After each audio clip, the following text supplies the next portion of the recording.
Good evening, and welcome back. Tonight we're traveling high above the mortal world to a realm of thunder and prophecy, jealousy and fate, the world of the ancient Greek gods. We'll explore the stories of the Olympians, the titans before them, and the tangled relationships that shaped both heaven and earth. These are myths of creation, power, love, vengeance, and everything in between. As always, I'd love to know, where in the world are you listening from, and what time is it for you? Whether you're lying in bed, drifting off to the sound of soft thunder, or just taking a moment to rest your mind, this time is yours.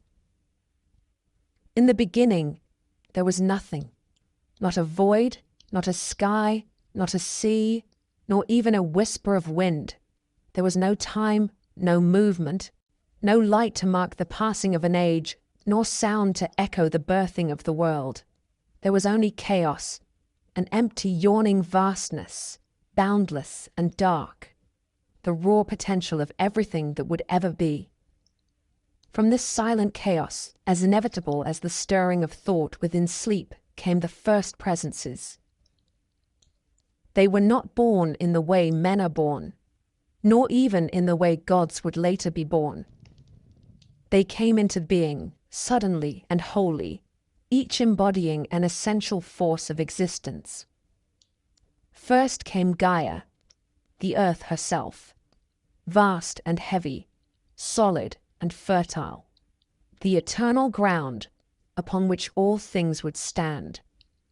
Alongside her rose Tartarus, the deep pit, the shadowy cavern beneath all things, black and unknowable, destined to become the prison of gods. From the same murky stillness came Eros, the force of desire and union, the soft mystery that would compel form to seek form, and life to reach for life. Then came Nyx, the velvet of night, cloaking the world in her sable wings, and Erebus, the darkness of shadow and the space between. From these formless beginnings, the cosmos began to shape itself, not with order nor with reason, but with the slow inevitability of a tree reaching toward the sun, even when there is no sun to see. Gaia, first and greatest of the primordial beings, bore from within herself a child to crown the heavens. Uranus, the sky, was vast and starry, a canopy arched forever above her. He was her equal in size and force, but it was she who made him, and it was she who welcomed him. Together they formed the first union of earth and sky, and from that coupling came 12 mighty beings who would inherit the world in their image. These were the Titans, 6 male and 6 female, each more radiant and more terrible than the last. Their names murmured like thunder in forgotten valleys. Oceanus, who encircled the world in endless waters. Curse, master of the axis and the stars. Crius, obscure and remote. Hyperion, whose light would pass to the sun. Iapetus, progenitor of suffering and toil. And Cronus, youngest and most cunning, with his hard eyes and sharper ambition. Their sisters were Theia, whose gaze bore light. Rhea, who would be queen. Themis, whose presence brought law to chaos. Mnemosyne, memory made flesh. Phoebe, bright as prophecy. And Tethys, the grandmother of rivers. But Gaia and Uranus did not only produce titans, they also bore stranger things, more ancient, more primal. From the deep places in Gaia's flesh came the Cyclopes, one-eyed giants with arms like tree trunks and faces set with blazing eyes. And with them came the Hecatonchires, the 100-handed ones, monstrous and vast, each bearing 50 heads and 100 arms that lashed like storms across the mountains. Uranus looked upon these children and felt not love, but loathing. He called them unnatural, feared the strength that throbbed in their too many limbs, and judged them too terrible to walk the earth. So he forced them back into Gaia's womb, shoving them into the darkness of Tartarus, burying them deep in her body where he believed they could be forgotten. Gaia groaned beneath the weight of them. Her belly ached, her veins split with strain, and though she loved Uranus once, the pain he caused her turned her heart cold. Her children screamed in her depths, bound and blind, and her anger kindled like coals beneath wet ash. Gaia, the earth herself, plotted revenge. She called out in silence to her Titan sons, begging one to rise up and strike the sky.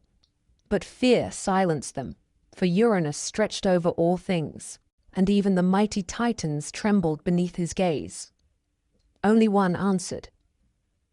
Cronus, youngest and sharpest, who never blinked at pain or prophecy, stepped forward. Gaia, pleased and grim, forged for him a sickle of hardest adamant. Cold and curved, it gleamed like moonlight and thirsted for divine blood. Cronus took the weapon and hid in ambush. One evening, as Uranus descended to lie with Gaia, drawn downward by the pull of his desire and unaware of betrayal, Cronus leapt from hiding and swung the sickle. With a single terrible stroke, he severed his father's manhood, and the sky screamed. The blood of Uranus spattered the earth and foamed upon the sea. From the earth where it fell, Gaia gave birth again. The Furies rose, black-cloaked spirits of vengeance with eyes dripping blood and hair knotted with serpents.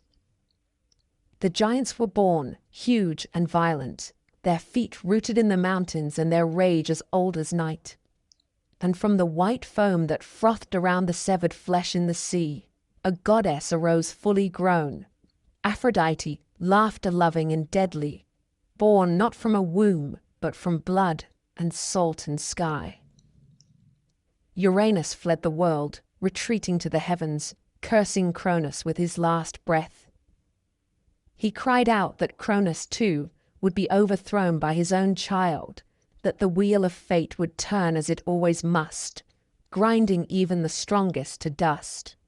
But Cronus only laughed, crowned in blood, holding the sickle that had made him king. He cast the severed flesh into the sea and turned to his brothers and sisters. The age of Uranus had ended. The age of the Titans had begun. The world was young, and already it had known betrayal, pain, ambition, and prophecy. These would not be the last. Not in a world where gods could bleed, and mothers could plot, and children could become kings. With Uranus dethroned, and his screams still echoing in the farthest corners of the cosmos, Cronus stood tall among his brethren, the sickle of adamant heavy in his hand, and the air around him dense with silence. There was no formal coronation, no trumpet from the heavens, no divine sanction to crown his rule. He simply was king, as all tyrants are once the stronger hand falls. His brothers and sisters looked upon him not with love, but with the sharp and glittering fear that gathers like frost upon leaves just before the breaking of winter. Gaia, proud of the son who had obeyed her vengeance, looked on with weary satisfaction. Yet the earth knew, even if Cronus did not, that the pattern had already been sown. Fathers fall to sons, and kings do not rule forever. But the world was young, and the Titans rejoiced. For an age, there was peace. The air was thick with life, and the soil hummed beneath the Titans' steps. Mountains grew tall and proud, and rivers found their winding ways through the new lands of the earth. Cronus ruled with the certainty of one who has taken power through blood and will not give it up easily. Beside him stood his sister and queen Rhea, as regal and cold as starlight, her gaze unreadable, and her silence as deep as the ocean trenches. Together they brought forth the second generation of gods, beings who would later bear the names of Olympus but who, celebration of gods, beings who would later bear the names of Olympus but who, in this age, were only children, yet to be feared. The realm of the Titans was vast and orderly, with Cronus seated high, dispensing judgments, commanding winds and weather, shaping the elements beneath his iron will. It was a golden age, not because it was just, but because it was the first. The Titans ruled because they had no challengers, and the world was too young to dream of rebellion. But prophecy does not slumber. It waits. It clings to the edges of every throne and settles into the marrow of the one who sits upon it. Cronus, for all his might and mastery, could not forget the words of his father, hurled like a curse across time in his final breath. One day, a son of Cronus would rise against him, just as he had risen against the sky. That thought, whispered often in the quiet of the night, grew in his mind like a thorned vine, twisting tighter around his sanity with every passing year. And so, like a man drowning in dreams of fire, Cronus acted with cruelty in the name of caution. Each time Rhea bore him a child, he took the newborn god from her arms and swallowed it whole. It was not done in anger. There was no rage in his eyes as he committed this quiet, terrible ritual. Only cold necessity, sharpened by fear. First came Hestia, goddess of the hearth and flame, swallowed while her eyes were still closed to the world. Then Demeter, who would have made the fields bloom. Then Hera, who would have been queen. Then Hades, whose grim destiny was already written in the cold places of the underworld. Then Poseidon, god of the sea, before there was even a word for the ocean. 5 children, divine and immortal, consumed not in violence, but in order to stave off fate. Each time, Rhea wept in silence, her mourning swallowed by the wide halls of Cronus's domain. She grew hollow with grief, her eyes ringed with shadows, her womb filled with despair. And each time she laid on the birthing stone, she whispered to Gaia, who listened in the dark places of the earth and plotted quietly, as she always had. By the 6th child, Rhea could bear it no longer. She traveled in secret to the heart of Gaia's domain, where the earth murmured with ancient memory, and there she devised a plan. When the time came and her 6th child was born, she did not place him in the arms of Cronus. Instead, she gave him a stone, swaddled in cloth, smooth and heavy and silent. Cronus took it without suspicion and swallowed it, as he had the others, believing the threat once more subdued. The child, a boy with eyes like storm clouds and a cry like thunder, was spirited away by Rhea to the island of Crete, far from Cronus's gaze. There, in a cave hidden among the folds of the mountains, young Zeus was raised in secret.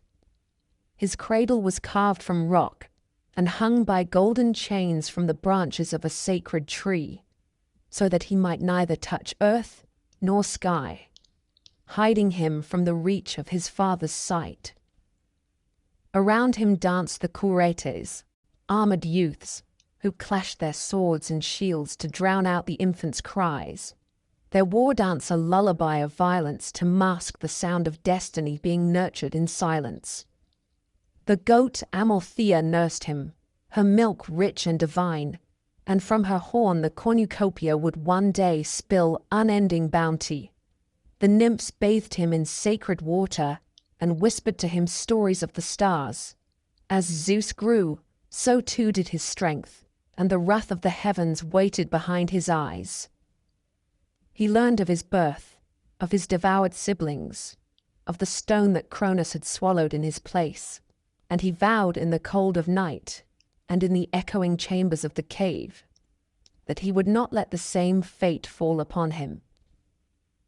The world outside turned, unaware that in a hidden grotto, vengeance was ripening like fruit on the vine.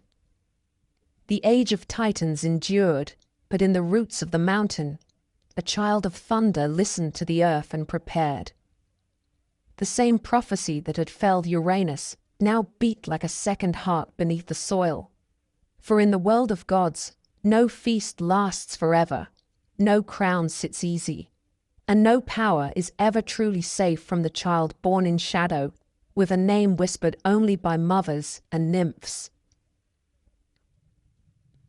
For a time, the rule of Cronus was hailed across the breadth of the earth as a golden age, not for its justice nor its mercy, but for its simplicity. There was order, there was stability. The Titans held sway over the known world, their strength unmatched, and their names etched like iron into the bones of the mountains and the furthest stretch of ocean. Mortals, newly awakened from the soil and breath of Gaia, lived in quiet harmony, untouched by the horrors of war or the endless tumults of ambition that would later scar the ages. They did not grow old. They did not suffer the pain of famine or disease. They lived in communion with the earth, and the earth, still young and strong, fed them without complaint.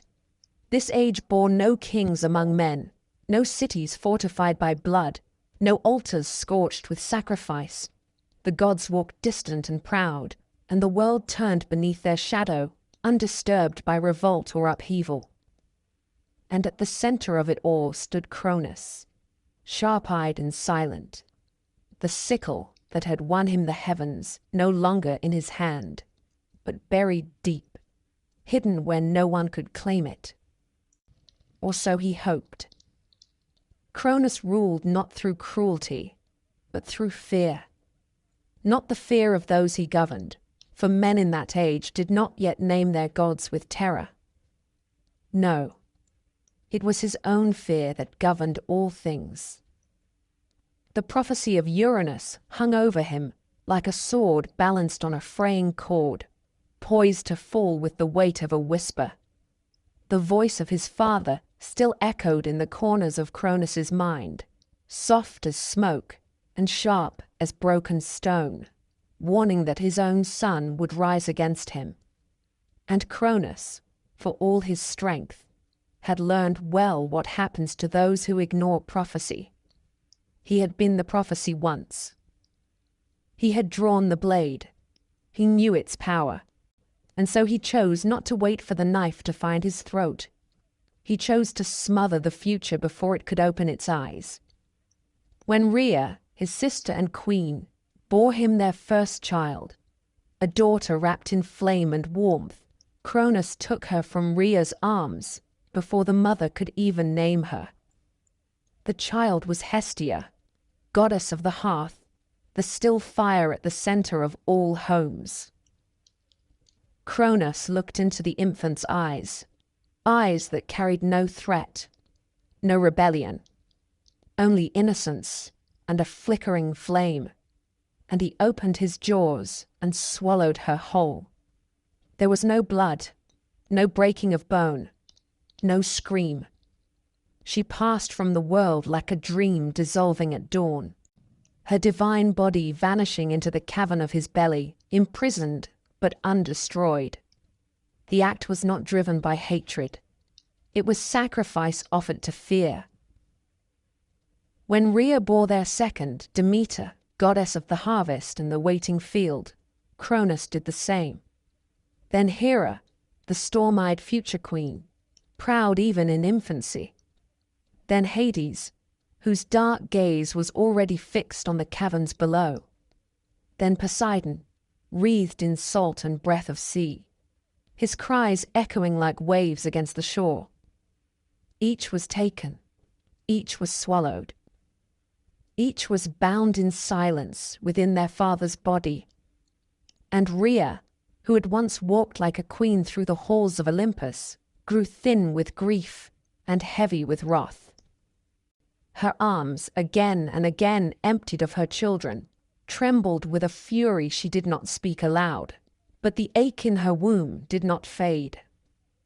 The cycle continued, and in the quiet, she turned not to her husband, not to her sisters, but to Gaia, the eternal, the wise, who knew well the ache of betrayal and the bitter taste of vengeance. And together, they crafted a plan not of war or confrontation, but of quiet defiance, the kind that grows in the spaces between heartbeat and breath. When Rhea bore her sixth child, she did not announce it. She did not weep aloud. She slipped away to the island of Crete, to a cave beneath Mount Ida, where the air was thick with the scent of cedar and goat milk, and the sky seemed too distant to hear a cry. There, in secrecy and sorrow, she gave birth to Zeus. The boy was strong from the first breath, his lungs full of thunder, and his fingers curled like they were already reaching for a crown. Rhea kissed his brow and swore no Titan's jaws would ever close around him.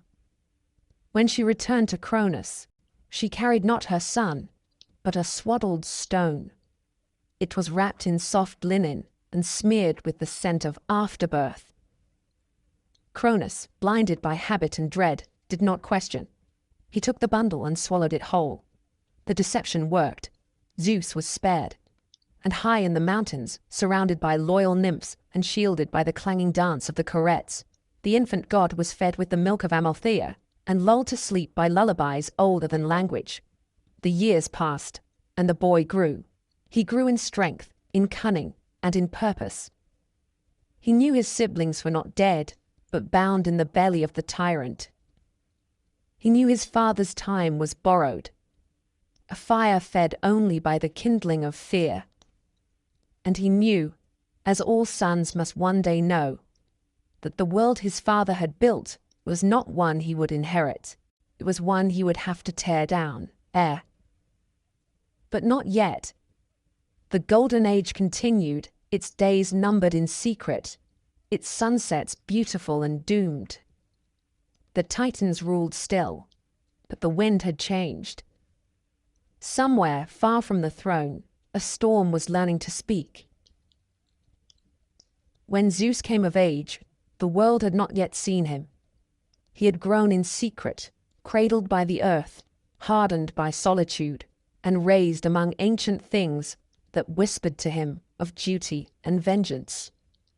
The Cretan cave in which he had been hidden still echoed with the clang of the curettes' weapons, a dance of defiance that masked his infancy, and now, in his maturity, stirred his blood like the sound of distant war drums.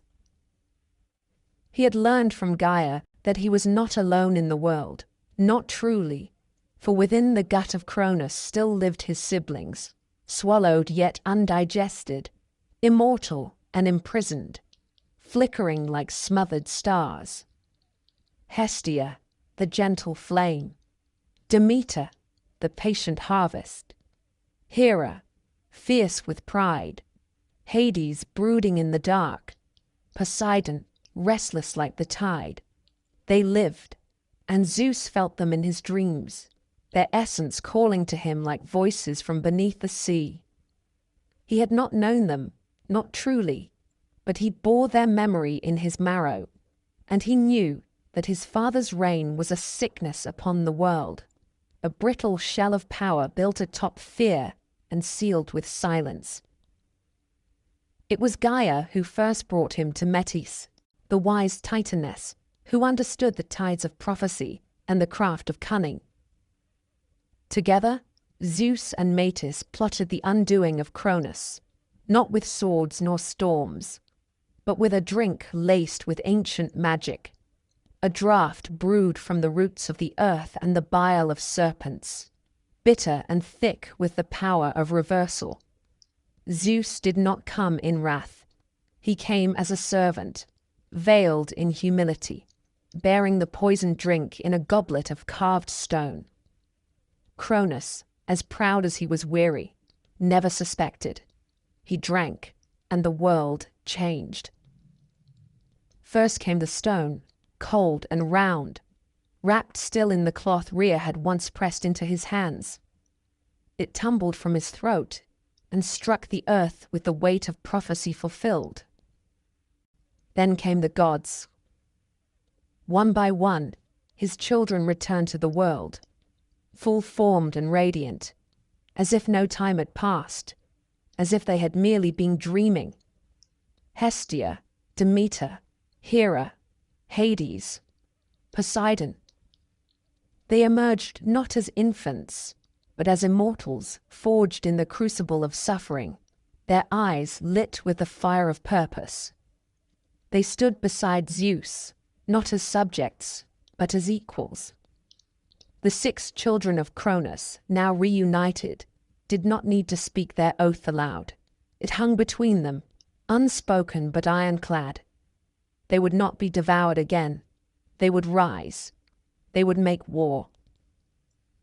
And so began the Titanomachy, the war that tore the heavens and split the earth, a conflict that raged for 10 years and shook the very bones of the world.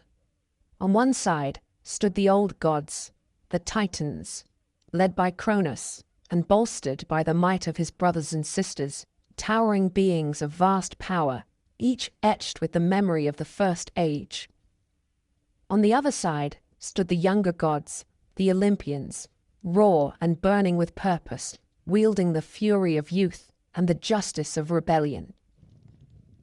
The war was not a single battle, not a clash of arms that ended with a victor crowned. It was a storm that lasted a decade, a siege against time itself. Mountains were thrown like javelins. Rivers ran red not with blood, but with the force of the divine. Day and night lost meaning as the heavens burned and the earth cracked beneath the weight of struggle. At first, the Titans held the upper hand. Cronus fought with a desperation born of inevitability, striking with all the terror of one who knows his throne cannot last, but refuses to fall without fire. The younger gods, though mighty, could not overcome the entrenched power of the Titans alone. But Gaia, ever watchful, whispered again to Zeus, reminding him of the allies his father had once buried. Deep in Tartarus, in chains of agony, still lay the 100-handed ones, Briareus, Cottus, and Gyges, and the Cyclopes, children of Gaia and Uranus, born before time and stronger than mountains. Zeus descended into the pit, the realm of shadow and sorrow, where even the light of the gods could barely cling to the walls. There he found them, bound in suffering, their 100 hands limp, their 100 mouths silenced. He broke their chains. He spoke to them, not as a master, but as a brother. In return, they gave him gifts. The Cyclopes, once scorned, forged weapons to match the fury of the sky. For Zeus, they made the thunderbolt, a spear of lightning that split the heavens with a single cry. For Poseidon, they crafted the trident, a weapon that could stir the oceans and shatter the land. For Hades, they gave the helm of darkness, a crown of invisibility that cloaked its wearer from sight and spirit alike. Armed and emboldened, the Olympians rose anew, not as rebels, but as gods of destiny. The final days of the war were apocalyptic. Briareus and his brothers hurled boulders like hail. Zeus rained thunder upon the peaks of Thessaly. Poseidon shook the sea until islands cracked in two. Hades, unseen, slipped through the ranks of Titans, sowing confusion and fear. At last, Cronus fell, not in a blaze of glory, but in exhaustion, overcome not only by the might of his children, but by the prophecy he had tried to defy. The Titans were defeated, bound in chains of unbreakable bronze and hurled into Tartarus, deeper than dreams, beneath even the roots of the earth. There, guarded by the 100-handed ones, they would remain, howling in silence, memories of a power that could not outlast time. Zeus stood over the battlefield, not as a child of prophecy, but as a king. The sky cleared. The war was over. The age of the Titans had ended. A new age was about to begin. But peace, in the world of gods, is always fleeting. And the throne, once won, is never safe. The war had ended, or so the gods believed. The Titans were cast into Tartarus, bound beneath the roots of the world, and the sky, once split with thunder and the shouts of battle, had gone still. Zeus had claimed the throne, not with ceremony, but with the simple fact of victory.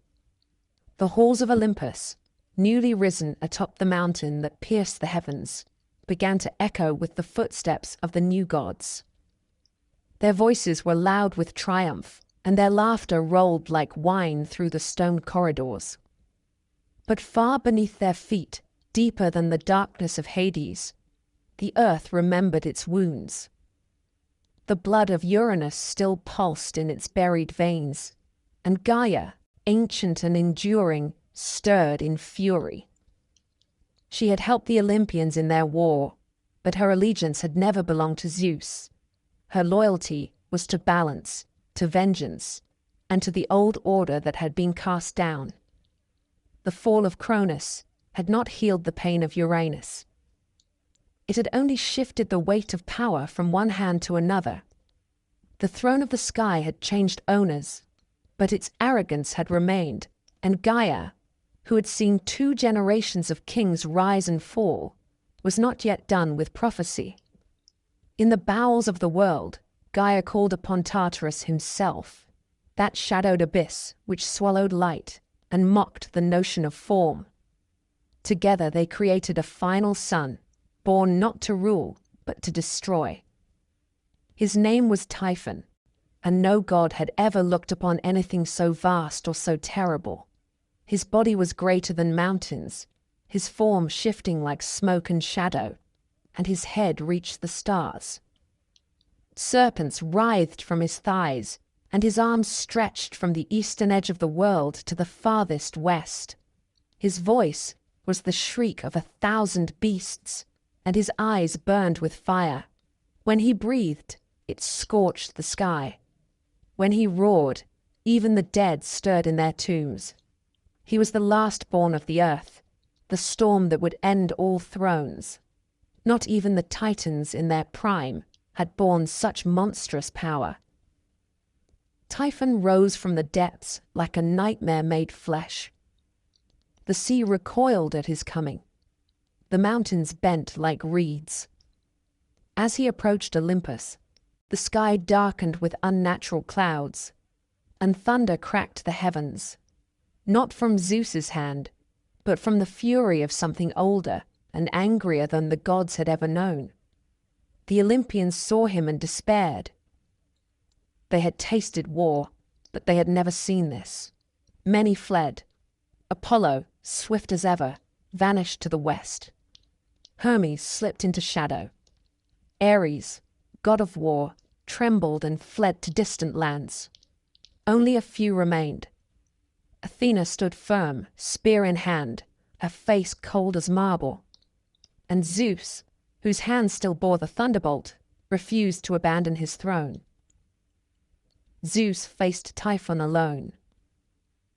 The battle was not a single duel, not a strike and a counter. It was a cataclysm, a war of elements, a struggle that echoed through every realm of existence. Typhon hurled mountains like stones. He tore up rivers and flung them skyward. His serpents lashed the stars. Zeus met him with storm. Lightning burst from his palm like spears of flame. Thunder shattered the air. The winds obeyed his command, howling with fury, and the rain fell in sheets that drowned valleys. They fought across the heavens, across the earth, even into the sea, their clash reshaping the world with every blow. Zeus struck Typhon down upon Mount Haemus, and the blood of the monster stained its slopes forever. But Typhon did not die. He rose again, and in a moment of weakness, he overcame the king of the gods. With his monstrous limbs, he tore the sinews from Zeus's hands and feet, ripping from him the very strength that made him sovereign.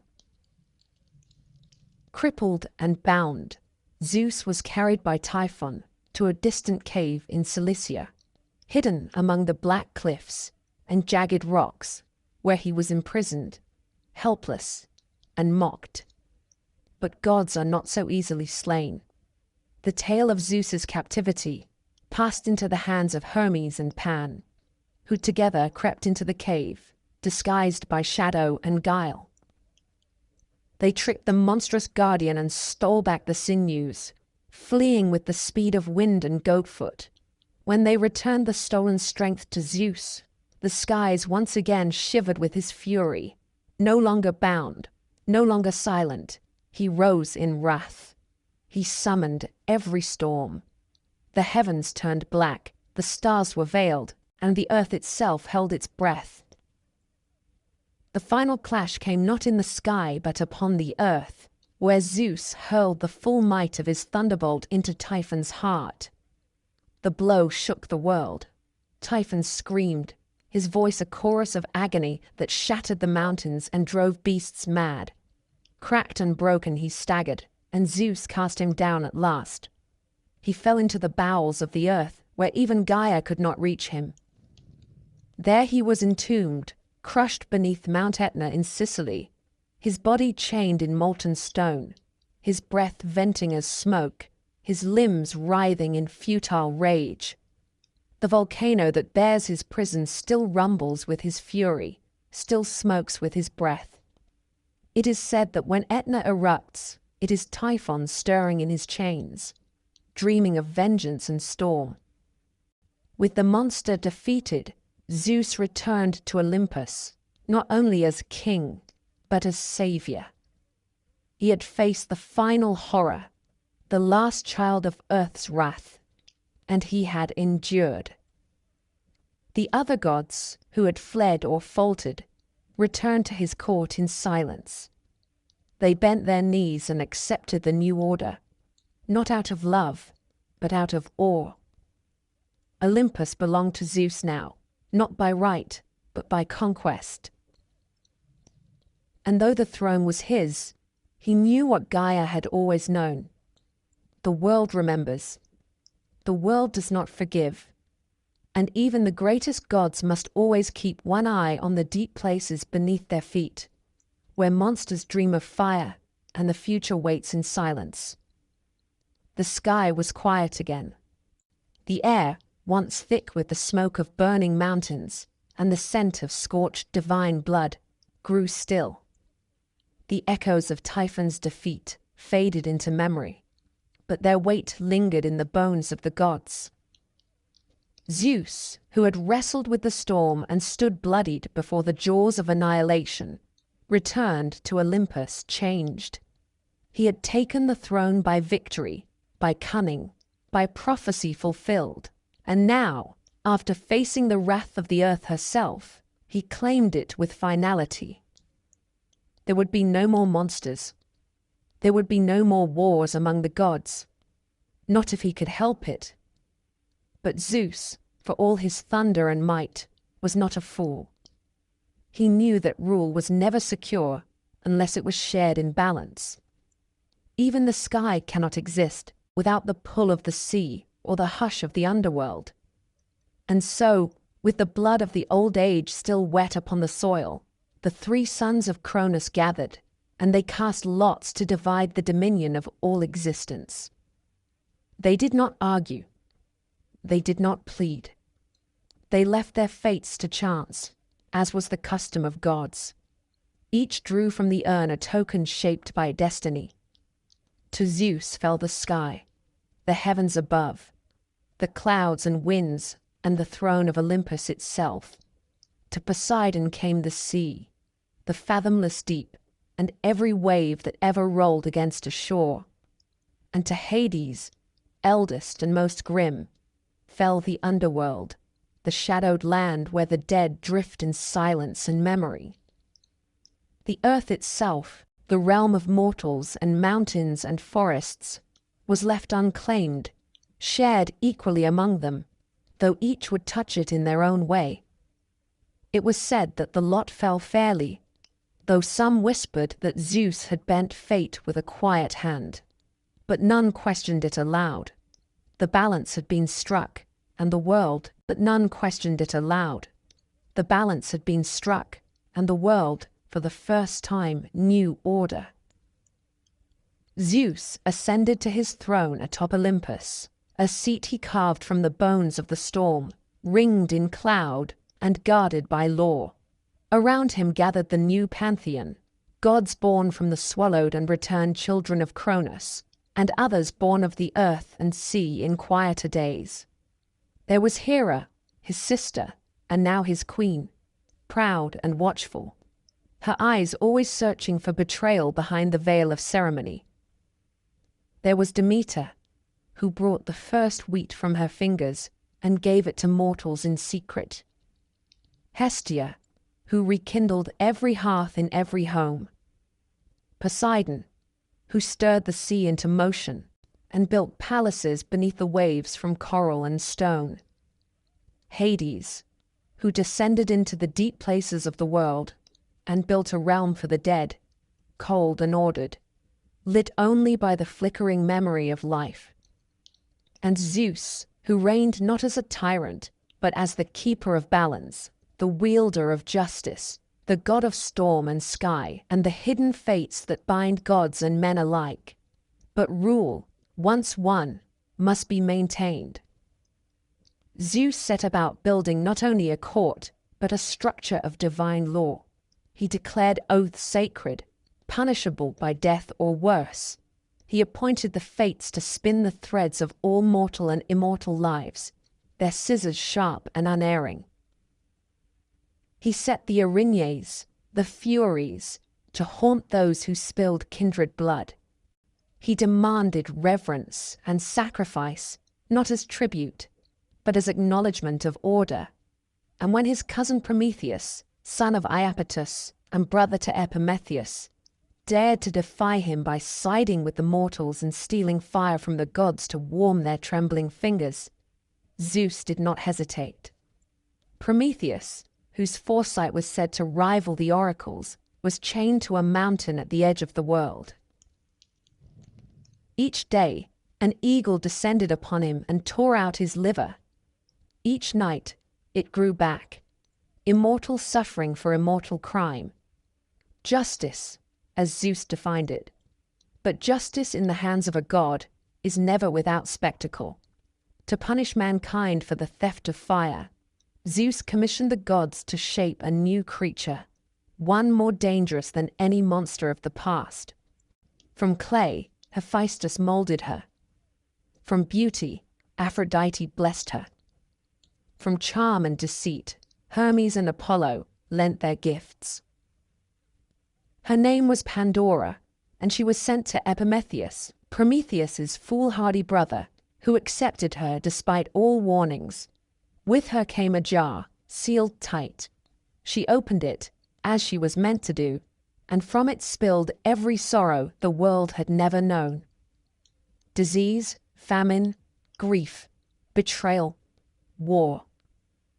Only hope remained inside, clinging to the lid as the last whisper in the dark. Thus the age of mortals truly began, not in innocence, but in knowledge, in struggle, and in fear. Still, Zeus ruled. He looked down from Olympus and watched the slow march of mankind, their prayers rising like smoke, their temples built in stone and salt and supplication. He listened to the songs they sang in his name and in the names of his kin. He punished the arrogant, rewarded the pious, and moved the world as a man might shift the coals in a brazier, never letting the fire die. The earth was no longer wild. It had been shaped, defined, and divided. But beneath its surface, Gaia still slept, and the Titans still stirred in their prisons, and the old truths still whispered through the roots of trees and the lips of dying seers. The war had ended. The throne was secured. But Olympus was not invulnerable. No kingdom is. And the age of Zeus, though just begun, would not be without its trials. High upon Mount Olympus, where no mortal foot could tread, and no storm could reach unless summoned by divine will, the great halls of the gods rose from cloud and stone. Marble columns glistened in the light of dawn, and silver fires burned eternally along corridors that stretched wider than valleys. It was here that Zeus, king of the gods, reigned over heaven and earth. His seat was carved from the sky itself, cloaked in thunderclouds and veined with lightning.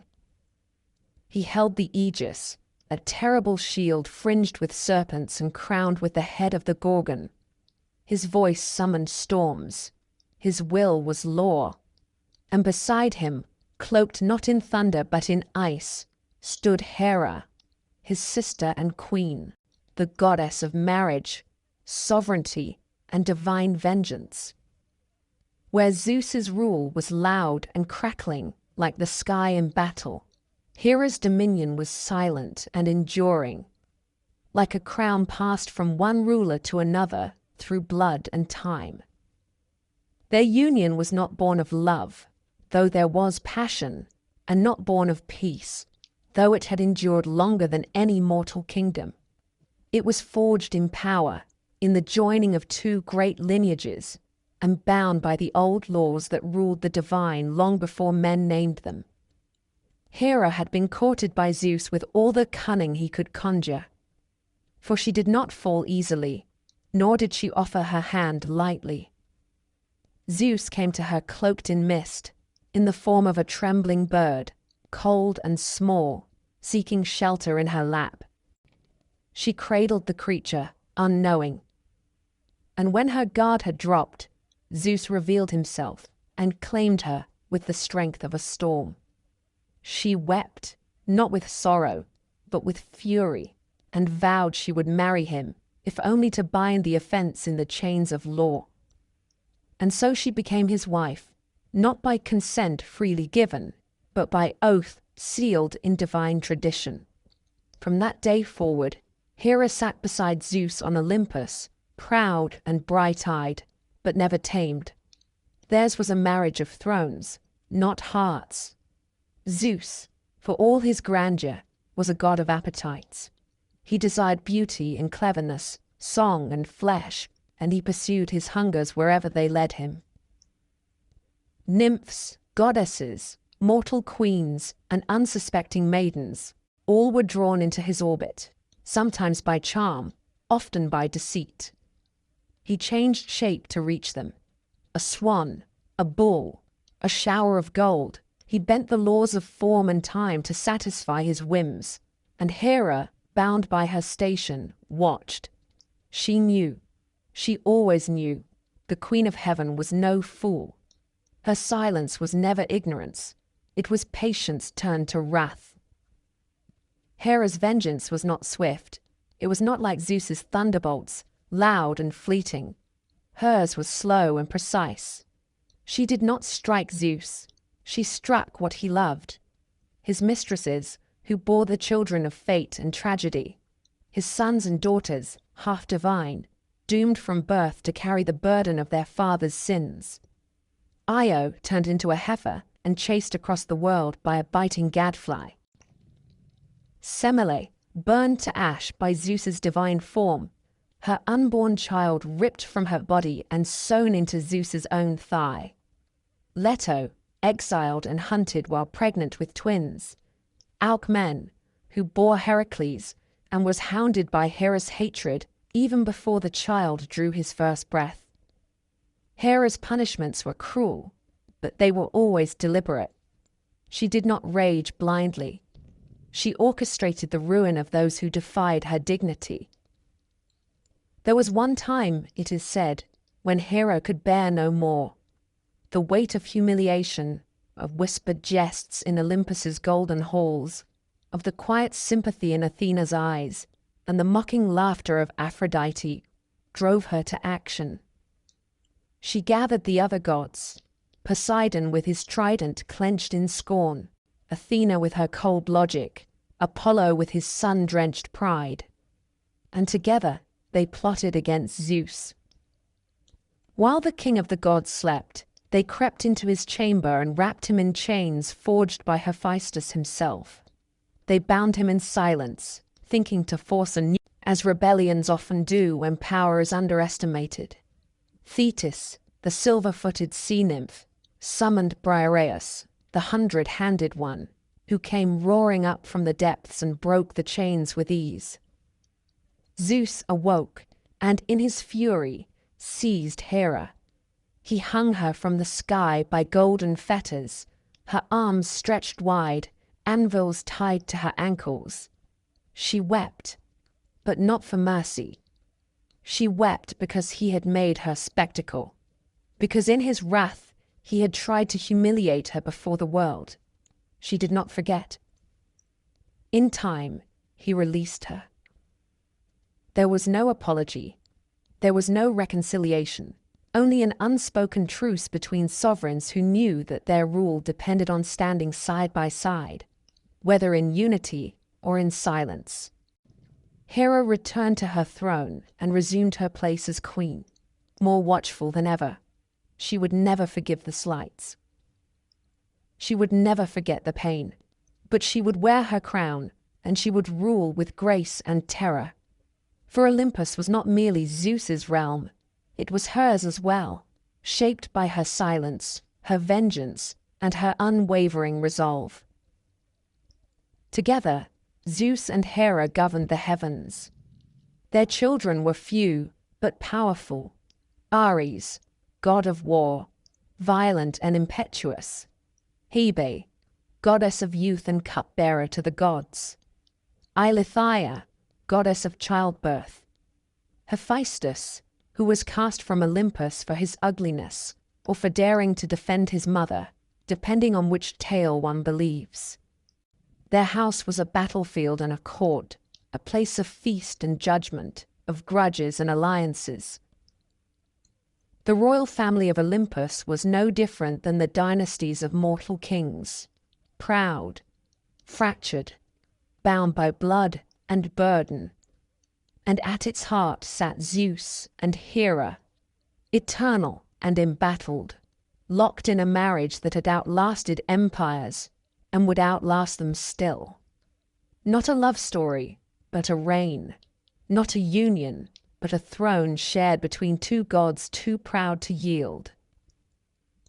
Among the many paradoxes that formed the storm-crowned reign of Zeus, none were more wondrous nor more terrifying than the strange arrival of his children.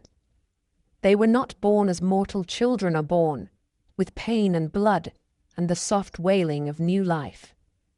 No, the offspring of Zeus entered the world like omens, sudden and radiant and strange, as if the very fabric of existence could not contain them for long. Their births were tangled in prophecy, in vengeance, in deceit and pride, and none more so than that of Athena, the bright-eyed goddess of wisdom, of war and reason, of strategy, and the cities of men. Her coming was not foretold by stars, nor sung by nymphs, but whispered in fear by the earth itself. For Zeus had taken Metis, the cleverest of the Titanesses, daughter of Oceanus and Tethys, whose mind was said to be as deep as the sea, and as subtle as mist. She was not seduced with force or fire. Zeus pursued her with patience, cloaking himself in flattery and argument, drawing her into his embrace, not out of passion, but because the world had grown too unstable for a woman like her to walk free. Yet even in victory, he feared her. For Gaia and Uranus had warned him that Metis would bear him 2 children. The first, a daughter, wiser than her mother. The second, a son, who would be mightier than his father and cast him down as Zeus had cast down Cronus, and Cronus had struck down Uranus before him. Zeus, who had once freed the world from the tyranny of his sire, now trembled at the thought of his own undoing. And so, when Metis was with child, he acted. He summoned her with sweet words and coaxed her to his side. Then, without warning or hesitation, he opened his mouth and swallowed her whole. The gods who witnessed it said nothing. The air stood still. Metis vanished into his body, and with her went the child she carried. But Metis was not like other beings. She did not die. She lived within Zeus, her voice curling around his bones, her knowledge spreading through his limbs like wine through a golden cup. She nested in his mind, whispering, growing, watching. And in time, the child she bore began to press against the boundaries of her prison, not with fists, but with thought, with reason, with power that no father could contain. Zeus began to suffer. At first, it was a stiffness in the temples, then a pounding that shook his very vision. No healing nor incantations soothed him. No god could ease his pain. Finally, in desperation, he called upon Hephaestus, the smith of Olympus, the god of flame and craft and forge. In some tellings it was Prometheus, in others Hermes or Pallas. But the most enduring tale names Hephaestus, grim and resolute, bearing a bronze axe forged in the depths of the earth.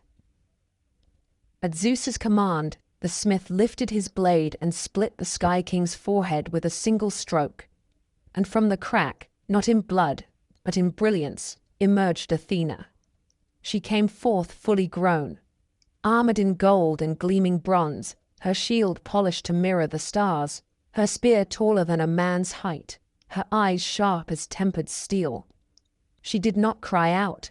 She shouted a war cry so pure and so strong that the heavens trembled and Olympus itself shook. The gods drew back in awe. No one had ever seen such a birth. No one had ever seen a goddess so composed, so cold, so complete. She was not a child. She was a force. And from that moment, she became the favored daughter of Zeus. Not merely a reflection of his will, but its sharpening. He gave her the aegis to wear. He trusted her counsel before all others. She was wisdom and strategy, and unlike her father, she did not bend easily to impulse or wrath. She was war, but not fury. She was justice, but not mercy. The olive tree and the spear, the owl and the storm.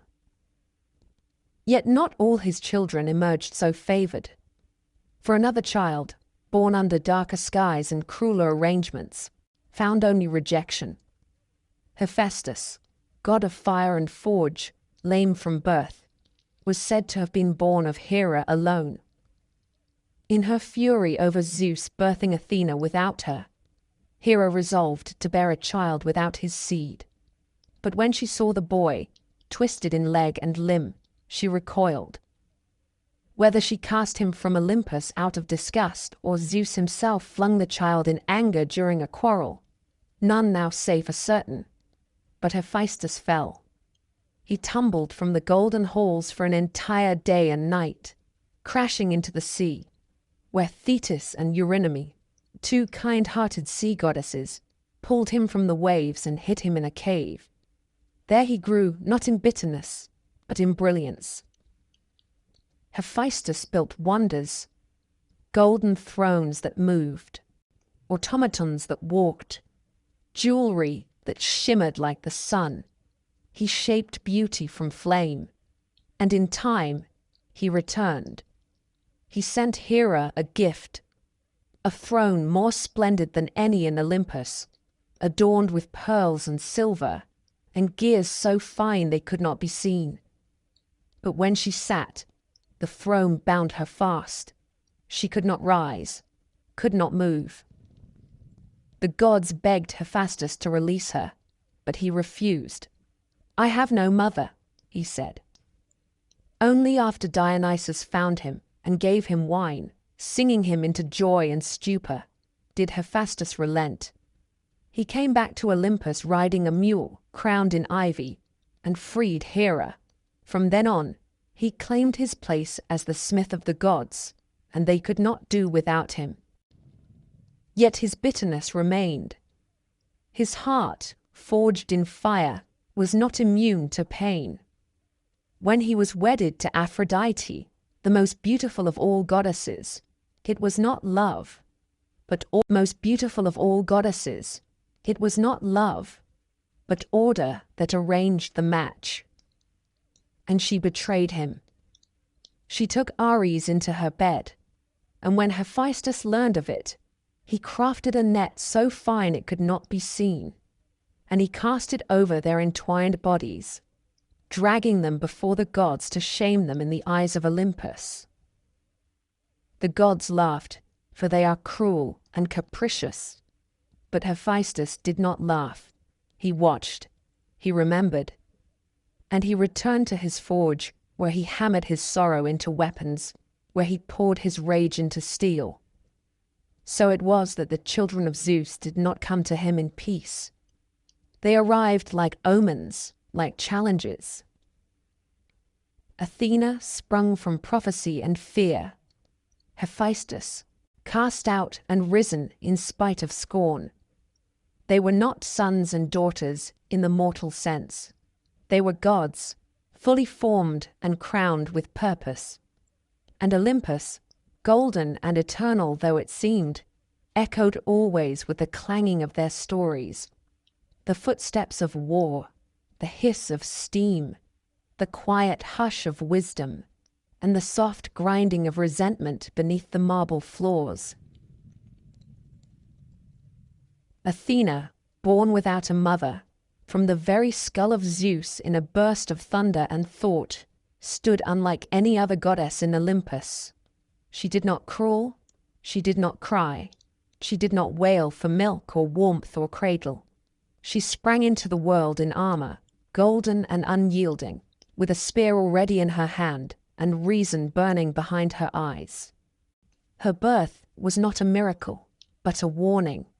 For no god who arrives armed and silent can be trusted to simply stand idle. The Olympians watched her with awe, for they knew this was not a goddess of soft love or idle beauty. This was a goddess of judgment and will, of strategy, of city walls, of laws written in flame. In the long halls of Olympus, where jealousy and lust often stirred more quickly than wisdom, she moved with purpose. Where other gods shouted or laughed or wept, Athena merely looked. She spoke seldom, but when she did, her words cleaved through silence like a blade through silk. Unlike Ares, who relished the frenzy of blood and chaos, Athena represented the colder side of war, the kind that draws maps and lays traps, the kind that builds siege towers and calculates the movement of men like pieces on a painted board. Hers was the realm of generals, not berserkers. When men prayed to her before battle, they prayed not for fury, but for clarity. They asked for strength in the shield wall, for unbroken lines, for the wisdom to know when to strike and when to wait. She answered those who showed discipline and courage. She did not favor cowards, nor did she indulge recklessness. And when she walked upon the battlefield, and there were times she did, she moved like a shadow of bronze and wind, guiding the brave, toppling the foolish, her shield alight with the Gorgon's head, and her feet never touching blood. Her patronage extended far beyond war.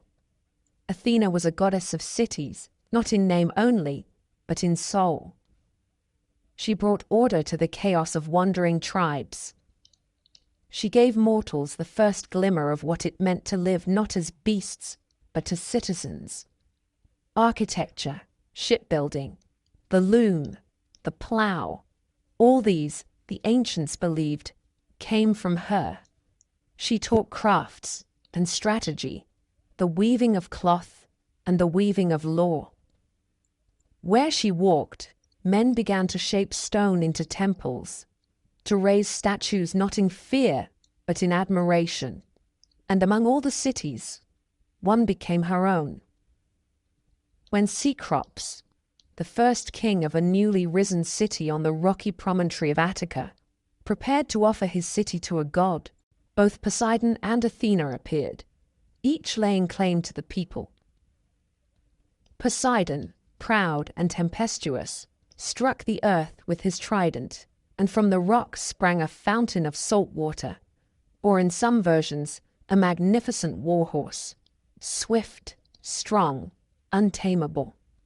But Athena planted an olive tree, its roots deep and its leaves shimmering silver in the breeze.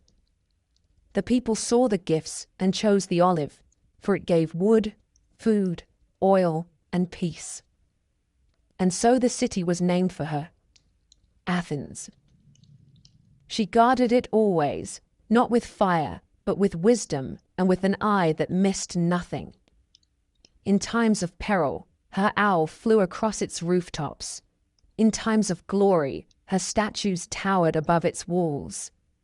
Even as wars came and kings fell, Athens remained hers. Yet like all the gods, Athena was not without pride. She did not suffer rivals, especially not among mortals who dared to mirror her brilliance. There was a girl once, a Lydian named Arachne, whose skill in weaving was so fine that no pattern could outmatch it. No thread ever broke beneath her fingers. When her neighbors whispered that perhaps Athena herself had taught her, Arachne scoffed. She claimed the goddess had nothing to do with her art, that her skill was her own. When Athena heard this, she came down not in storm or fury, but in disguise, an old woman with tired eyes, and warned Arachne to humble herself. But Arachne refused. She challenged the goddess to a contest. Athena dropped her disguise, and they both wove. The goddess wove the glory of Olympus, the justice of the gods, the foolishness of those who dared defy them. Arachne, with her mortal hands, wove the sins of the gods. Zeus disguised as a swan, a bull, a shower of gold, taking mortal women by guile and force. When they finished, both tapestries were perfect. But it was the truth in Arachne's work that stung deepest. And Athena, humiliated by mortal craft and mortal courage, struck the loom and tore the threads. Arachne, broken with shame and terror, tried to take her own life.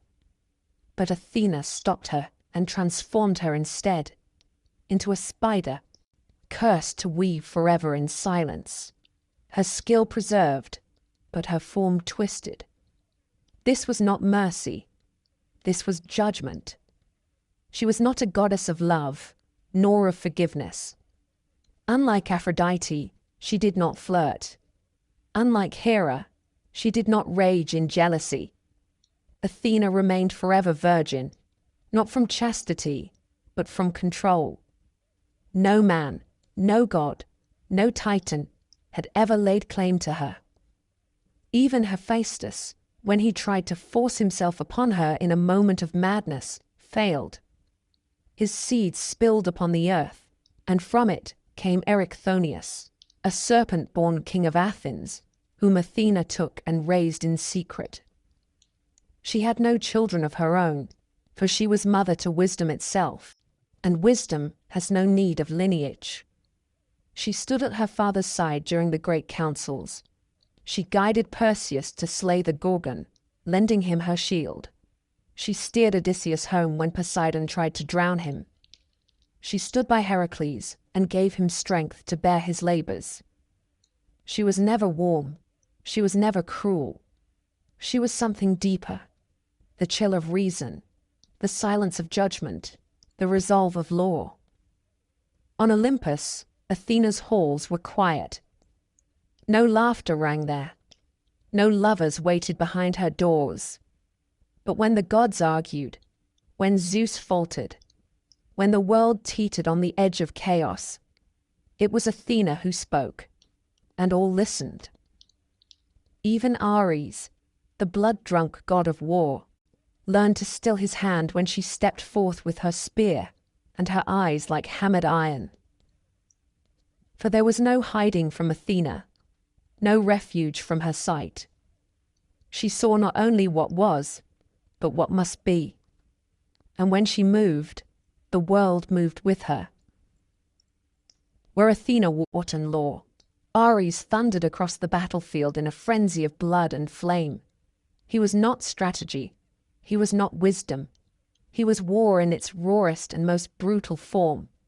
The shriek of a dying horse, the crack of bone beneath iron, the sound of fire crackling through a broken palisade. Ares, son of Zeus and Hera, was born of 2 thrones, and yet belonged to none. From the moment he came into the world, clad not in armor, but in violence, the gods looked upon him with unease. Even his father, king of the skies, harbored little love for the child. For Ares did not obey, did not bargain, did not calculate.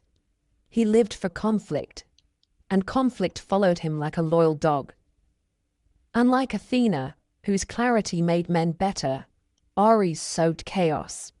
He strode into battle not to guide mortals, but to revel in their madness. Where he passed, men forgot formation. Brothers turned against brothers. Wounds festered. Shields broke. Mercy withered.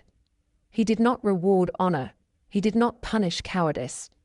To Ares, all that mattered was the clash, the scream, the press of blade to flesh. His armor was always stained, his voice always raised. His chariot, drawn by steeds foaming red at the mouth, bore him into every war with a grin upon his lips, and his eyes alight with lust for ruin. He did not march alone. Beside him ran his children. Phobos, the god of fear, who whispered panic into the hearts of armies, and Deimos, the god of terror, who made even brave men forget their names.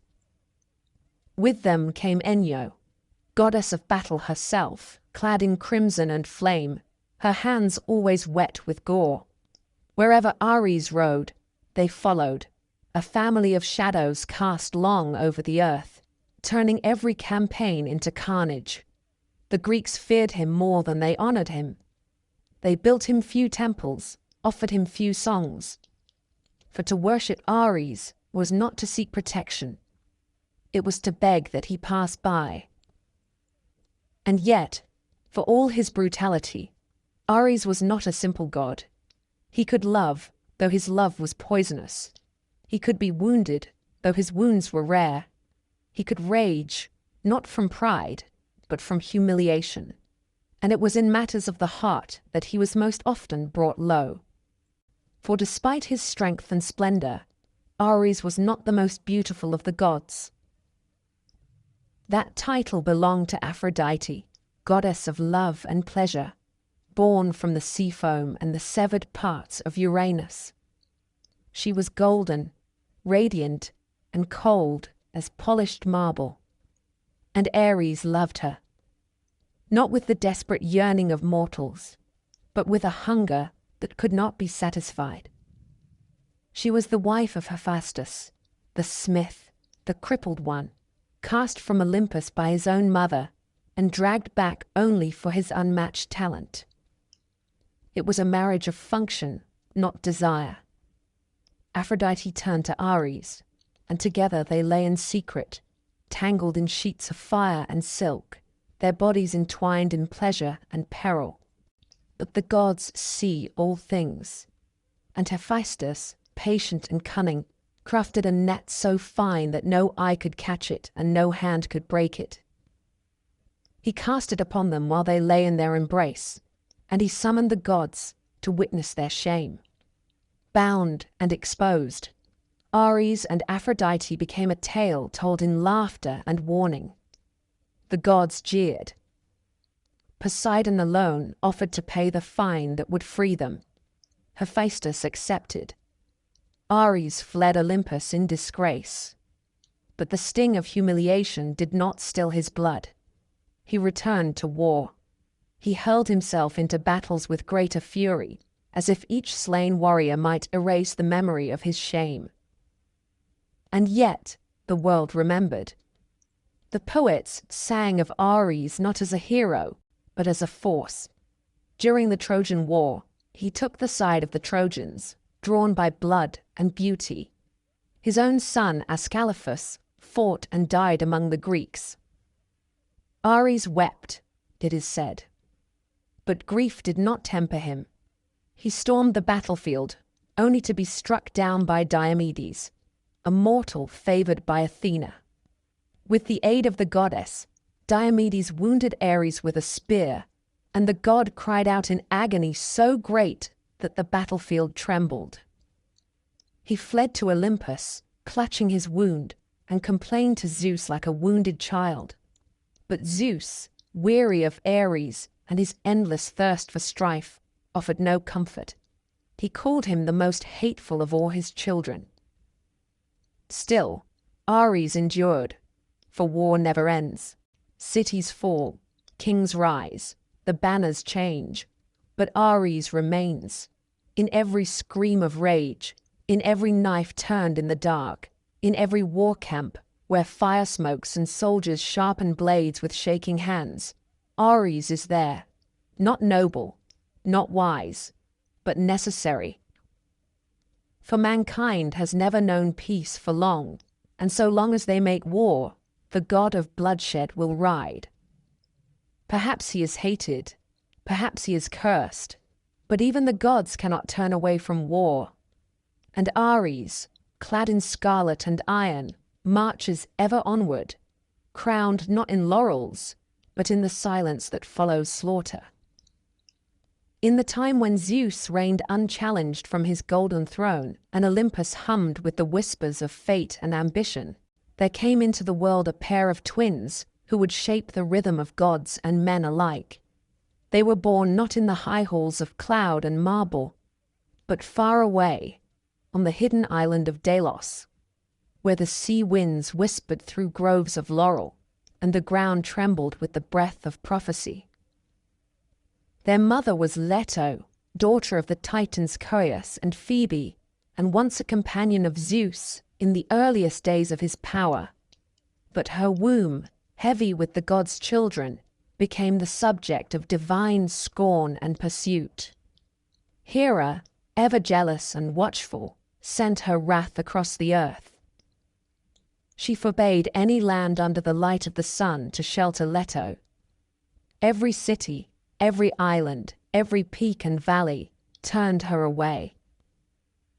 She wandered for days beneath the gaze of a vengeful sky, swollen with life and hunted like prey. Even the rivers ran dry where she knelt, and the beasts of the land turned from her path. And so she came to Delos, a floating island, unclaimed by earth or sea, a place that swayed upon the tides and bore no anchor to the world of mortals. There, the island opened to her. There, beneath the twilight sky, Leto gave birth. First came Artemis, silent and silver-eyed, a goddess of the hunt, of wild places and moonlight. Then came Apollo, and with his arrival came the cry of prophecy, loud and piercing. The sun shone brighter that day. The waves calmed. And the island, long unmoored, set its roots into the sea. Even the fates paused to listen as the child cried out, for they knew that this god, though newborn, would not be content to dwell in shadow or silence. He would seek dominion. He would speak with the voice of truth and flame. Apollo grew swiftly, as gods often do, not in years, but in presence. He took no time to find his place in the cosmos. From the moment he first held the bow in his hand, he was peerless. He could strike a sparrow in flight from the sky, or split a pine tree from a mile away. But his bow was not only a weapon of death, it was a tool of justice. And when he learned of Python, the monstrous serpent who guarded the ancient sanctuary of Gaia at Delphi, he knew what he must do. Python, born of the earth, was not merely a beast. He was old magic, chthonic, and coiled with ancient knowledge. But he had also been Hera's wrath, sent to torment Leto as she fled. Apollo, though young, bore no patience for insult. With arrows of gold and intent as bright as the rising dawn, he descended upon Delphi and slew the serpent. The blood stained the stones for 7 days. The earth mourned, but Apollo built his temple upon that very place, claiming it not in conquest, but in transformation. Thereafter, Delphi became his seat, his mouthpiece, his beating heart. The oracle rose from the steaming fissures of the mountain, a woman touched by the god's breath, writhing with visions that burned her voice into riddles. Kings journeyed for weeks to hear her speak. Warriors knelt, priests wept. She sat upon her tripod, her face veiled, her eyes unseeing, and from her lips came words that were not her own. Apollo did not speak through fire or fury, but through vision. His was the light that blinded gently, the truth that could not be escaped. He was the god of reason, of balance, of poetry and music and order. Where Dionysus led in madness, Apollo led in harmony. Yet Apollo was not always gentle. When slighted, he struck with precision. When Cronus, a mortal woman bearing his child, betrayed him with another, Apollo's rage was swift. He killed her not with a sword, but with knowledge. He sent his sister Artemis to do the deed, and the arrow that pierced Cronus's chest was cold and silent. But before her body was consumed by flame, Apollo tore the child from her womb. That child was Asclepius, god of healing, who would one day raise the dead and be struck down for defying the boundary between life and death. Apollo loved fiercely, but he did not forgive easily. He walked the world in many forms, as a shepherd, tending the flocks of mortal kings. As a plague-bearer, his arrows unseen and deadly, his wrath bringing death to those who defied him. As a patron of artists, he taught Orpheus to charm the stones and trees. He guided the muses, inspired Homer's verses, and played his lyre until the stars seemed to dance in their constellations. But for all his beauty, all his order, Apollo was not immune to failure. When he loved tragically. His heart sought what it could not hold. Daphne, the nymph, fled from him, calling upon her father, a river god, to save her. He turned her into a laurel tree, her skin hardening to bark even as Apollo reached to touch her. And so he wore her leaves as a crown, a symbol not of triumph but of eternal yearning. Apollo ruled the day, rode the chariot of the sun in later tellings, guiding its path across the sky. He banished darkness. He named laws. He saw all things in the light. Yet even he could not halt the turning of fate. Though gods live long, their stories stretch in shadow and light. And Apollo, for all his radiance, would one day face sorrow deeper than any wound. But that tale was yet to come. For now, he stood tall, golden, and terrible in beauty, the archer of Olympus, the seer of truths, the god who brought order to chaos and music to silence. Men raised temples in his name, kings swore oaths upon his altar. And somewhere beneath the mountain at Delphi, the old bones of pythons still dreamed in the deep, waiting for the world to shift again. Before the temples were raised, before the names of gods were chiseled into marble, and before man dared to measure the world with lines and laws, there was the wilderness. It spread without boundary, thick with shadow and the scent of laurel and pine. There were no kings in those woods, no armies, no thrones, only the rustling of animals, the howl of wind, and the whisper of water beneath the moon, and it was there that Artemis ruled. Not from a palace of stone, but from the hollows of trees and the peaks of untamed mountains. She was born in silence, her birth coming first upon the island of Delos. Her mother Leto still hunted, her womb still heavy with a second child. It is said Artemis helped bring her brother into the world, serving as midwife to the god who would one day rule the sun. From that moment, she was marked not just as his twin, but as his mirror, not opposite in essence, but in nature. Where he brought order, she preserved freedom. Where he spoke in riddles and reason, she moved in instinct and silence. And while Apollo shone in the day, Artemis became the moon's quiet flame, cold, distant, and eternal. Artemis asked for her place in the cosmos early. While still a child, she approached her father Zeus with clarity unmatched by many gods, thrice her age. She did not beg. She did not smile. She asked for a bow and arrows like her brothers, a retinue of nymphs to hunt beside her, and the eternal vow of virginity, that she might never be yoked to man, never bear child, never know the bindings of hearth or marriage. She asked for the mountains and wild places to be hers, ungoverned and unspoiled.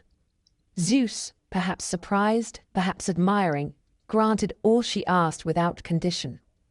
From that moment, Artemis became sovereign of the untamed.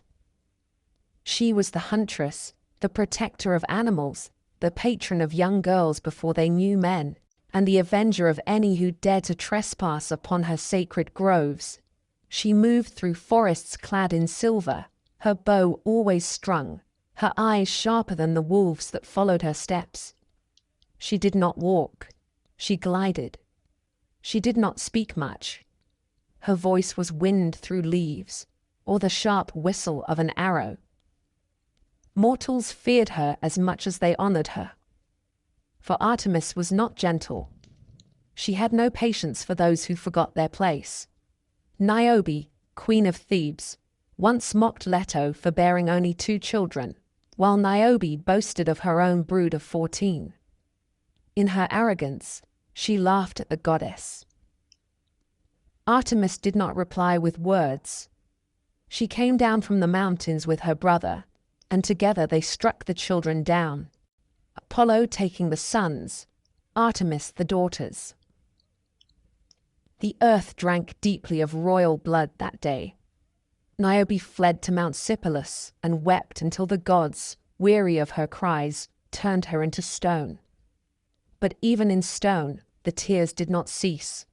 Such was the vengeance of the twins. Artemis guarded her purity with steel. There was a man once, named Actaeon, a hunter like herself, brave and boastful, who wandered into her sacred glade one dusk. He came not to harm, not to mock, but merely to drink and rest. Yet he saw what no man was meant to see.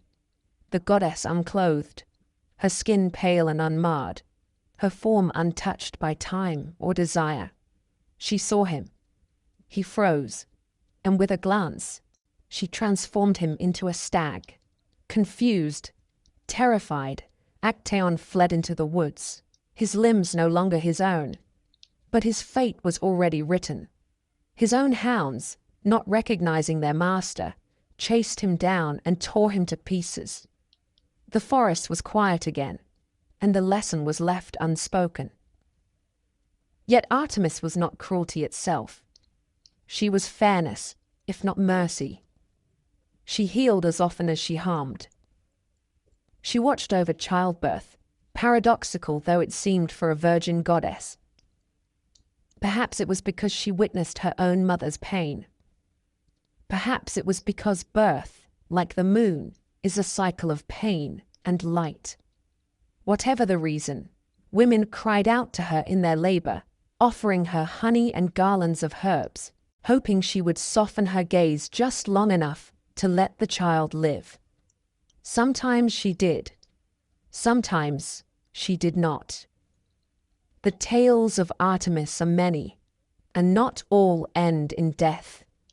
She protected Iphigenia, the daughter of Agamemnon, who was to be sacrificed so that Greek ships might sail to Troy at the last moment, and carried Iphigenia across the sea to serve as her priestess. But she also demanded that sacrifice in the first place, for Agamemnon had once slain one of her sacred stags and boasted of it. No slight was forgotten, no oath was free. The world was hers to guard, and to guard it, she became hard as the stones beneath her feet. She did not marry, she did not yield. Orion, the great hunter, walked beside her once, perhaps as companion, perhaps as beloved. Some say he tried to take her. Others say he only sought her company.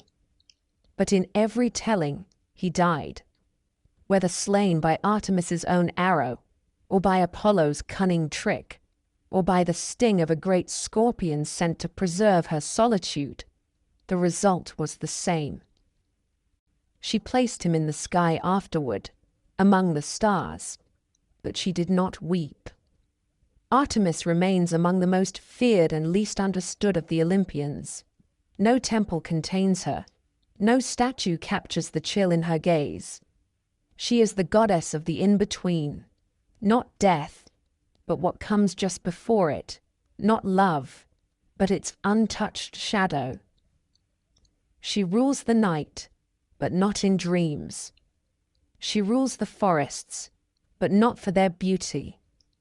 She exists for herself alone, and the world moves around her. She is the moon above the battlefield, the silence before the arrow flies, the shape in the woods that never quite reveals itself. And even now, in every rustling grove and flicker of silver across a black sky, she is still watching. Before Olympus stood in triumph, before the sons of Cronus tore down their father and divided the cosmos among themselves, the world was shaped by more ancient hands, and its gods were crueler still.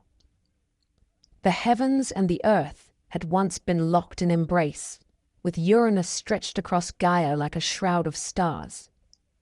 But Uranus feared the children Gaia bore him, those strange and monstrous offspring that did not resemble mortals or even gods, and he buried them in the bowels of the earth, deep beneath her skin. In her pain and fury, Gaia shaped a plan.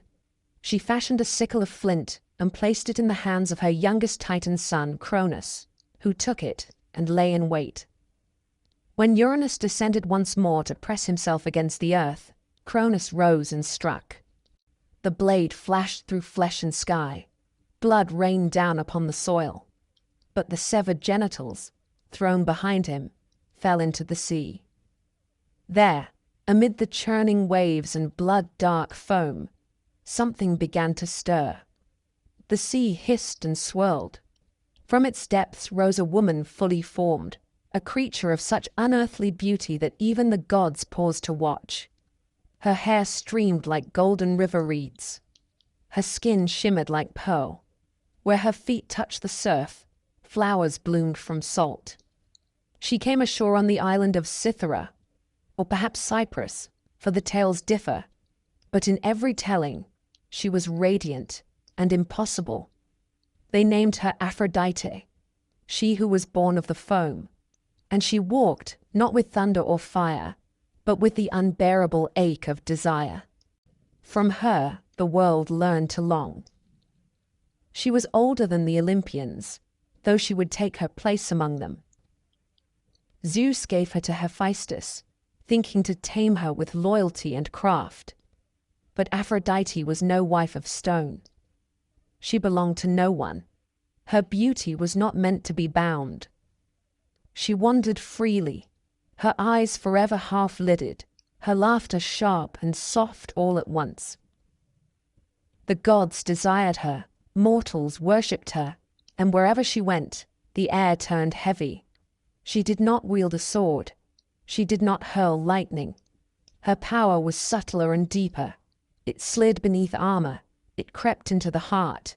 It twisted vows and shattered kingdoms. No fortress could keep her out. No oath could keep her in. Her love was not always kind. For all her grace, Aphrodite was no gentle muse. She was vengeance clad in silk. When mortals dared compare their beauty to hers, they suffered.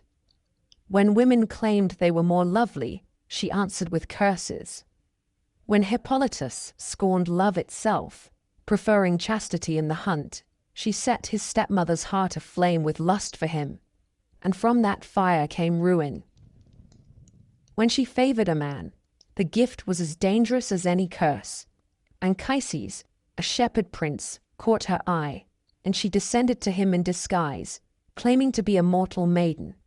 When he lay with her, and later learned the truth, he trembled in fear. She bore him a son, Aeneas, who would carry a dying city's fate upon his back, but Aphrodite never returned to him. Her most enduring affair was with Ares, god of war. Beauty and blood, pleasure and wrath. They were opposites, and they were alike. She met him not in the softness of bedchambers, but in the violent silence after battle. They lay together beneath golden nets, beneath the eyes of Olympus, and for all the mockery that followed, they did not part. She bore him children, Phobos and Deimos, terror and fear, who rode beside their father into battle. She also gave birth to Harmonia, goddess of concord, as if from that union of war and love might come some balance, however brief. But Aphrodite's greatest legacy was not in the bed or on the battlefield. It was in the tale that ignited the greatest war of myth. For it was she who promised Helen to Paris, the prince of Troy, in return for being named the fairest of goddesses. The judgment of Paris was no game. Hera offered power, Athena offered wisdom and victory, but Aphrodite offered love, and that was stronger than kingdoms. Paris chose her, and in doing so, doomed his city. Helen, the wife of Menelaus, was taken, and the Greeks sailed to Troy with fire in their hearts. 10 years of blood followed. Achilles and Hector fell. Priam wept for his sons, and all because Aphrodite whispered in a prince's ear and smiled. Even among the gods, she was feared, not for might, not for wisdom, but for the madness she could inspire. She could make gods crawl. She could make kings grovel. She could turn brother against brother, father against son, with nothing but a glance. Her magic girdle, the cestus, granted irresistible allure to whoever wore it. Even Hera borrowed it once, in her schemes to distract Zeus. Yet Aphrodite herself needed no trinket. Her presence alone was enough to bend the will. She was not cruel for cruelty's sake, but she was not merciful. She did not love with patience. She did not nurture. She consumed. And yet the world worshipped her. Temples rose across the aisles. Statues of smooth marble, eyes cast down in longing, stood in her honor. Men and women alike burned incense at her altars, not out of fear, but out of hope. For who among mortals does not hunger for love, even knowing the cost? Aphrodite, born from the wound of the sky, carried within her the contradiction of all creation, that beauty is both blessing and burden, that love can build kingdoms and unmake them in the same breath, that desire does not yield to law or wisdom or even war. She smiled often, she wept rarely, and in every heart that has ever longed for another, in every glance that lingered too long, in every poem written in firelight, she endures. Among all the gods who sat upon Olympus, cloaked in glory and wreathed in beauty, none bore more scars, none carried a heavier silence than Hephaestus. He was the god of the forge, the shaper of divine will made iron and gold, and yet he was born into the world not with songs and celebration, but with rejection. In the oldest tales, he was cast from the heavens by his mother Hera. who upon seeing her son twisted in leg and form, recoiled with such horror that she flung him from Olympus before he could even cry. He fell for a day and a night, tumbling through cloud and wind, until the sea took day and a night, tumbling through cloud and wind, until the sea took him in. There, beneath the waves, he was pulled from the water by Thetis and Eurynomy, two sea goddesses, who raised him in secret, far from the laughter of his kin, far from the golden spires and feasts of the immortals. The boy who fell became the man who built. In the deep caverns of the sea, among the fire-warmed stones and singing currents, Hephaestus learned to master the craft of fire. With hammer and anvil, he forged wonders. Metal bent at his will. Flame danced for him like a loyal servant. His arms, though not graceful, grew strong. And in the echoing dark he made things that had never existed before. Mechanical women of bronze, living tools of gold, chains so fine they could not be seen. His work was not born of joy. It was born of silence, of exile, of the long bitterness that festers in the heart of the forgotten. He sent his mother Hera a gift, a throne more splendid than any in the halls of Olympus, etched with silver vines and golden beasts that shimmered when touched by light. But when she sat upon it, the trap was sprung. She could not rise. The throne bound her, gripped her like the judgment she had once passed without thought. The gods begged Hephaestus to release her. They came in turns, with flattery, threats, and bribes. But he refused them all. He had known the sea's cold embrace. He had heard the laughter of the dolphins where his father's voice should have been. He would not come unless brought. And it was Dionysus, the ever-smiling wanderer, who succeeded. He did not argue. He did not plead. He found Hephaestus, offered him wine, and drank with him deep into the night. By dawn, the smith rode back to Olympus upon a mule, drunk but unbent, his hammer slung across his back. He freed Hera, not in submission, but in triumph. And from that day he claimed his place among the immortals. Yet even in the shining halls of Olympus, Hephaestus was never truly at ease. He was given a wife, the fairest of all goddesses, Aphrodite, radiant and cold as starlight. It was a marriage of arrangement, not affection. Beauty paired with deformity, love chained to labor.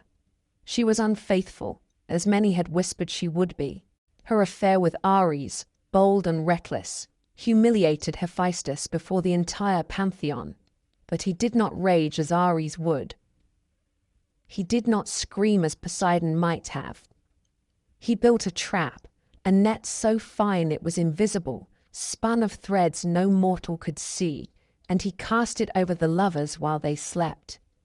Then he summoned the gods, not in fury, but in spectacle, and laid the lovers bare for all Olympus to see.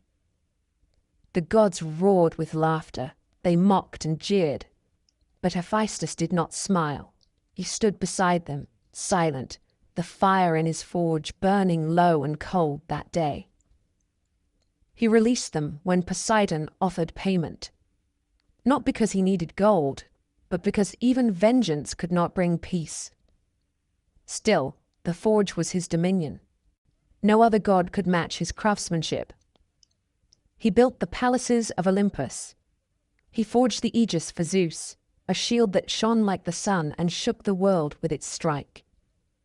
He made Hermes' winged helmet and sandals, Achilles' unbreakable armor, and the golden chariot of Helios. He carved thrones that moved of their own accord, doors that opened for no one but their master, and automata that could walk and speak like men. His hands, though scarred, were more divine than any voice. His forge was not only the beating heart of Olympus, it was its memory, its legacy, its armor, and yet he was always alone. In later tales, Hephaestus took revenge more quietly. He built Pandora, the first mortal woman, at the god's command. Crafted of clay and spirit, blessed with gifts from each of the Olympians, she was made beautiful beyond measure. But Hephaestus, who gave her form and breath, knew what she would carry. She was no blessing. She was a vessel, a punishment wrapped in gold. When she opened the jar, not a box, as the poets later called it, the world changed. Sickness, sorrow, madness, and death poured forth. Only hope remained inside, trembling and unseen. It was his hand that shaped her. It was his will that obeyed the decree. But perhaps it was also his bitterness that whispered how to make her eyes too trusting, her hands too eager. Hephaestus was never worshipped for beauty. He was honored in fire, in anvils, in the ringing of hammers on steel. The people of Lemnos, where he was said to have landed after his fall, raised shrines in his name. The volcanic heat was called his breath.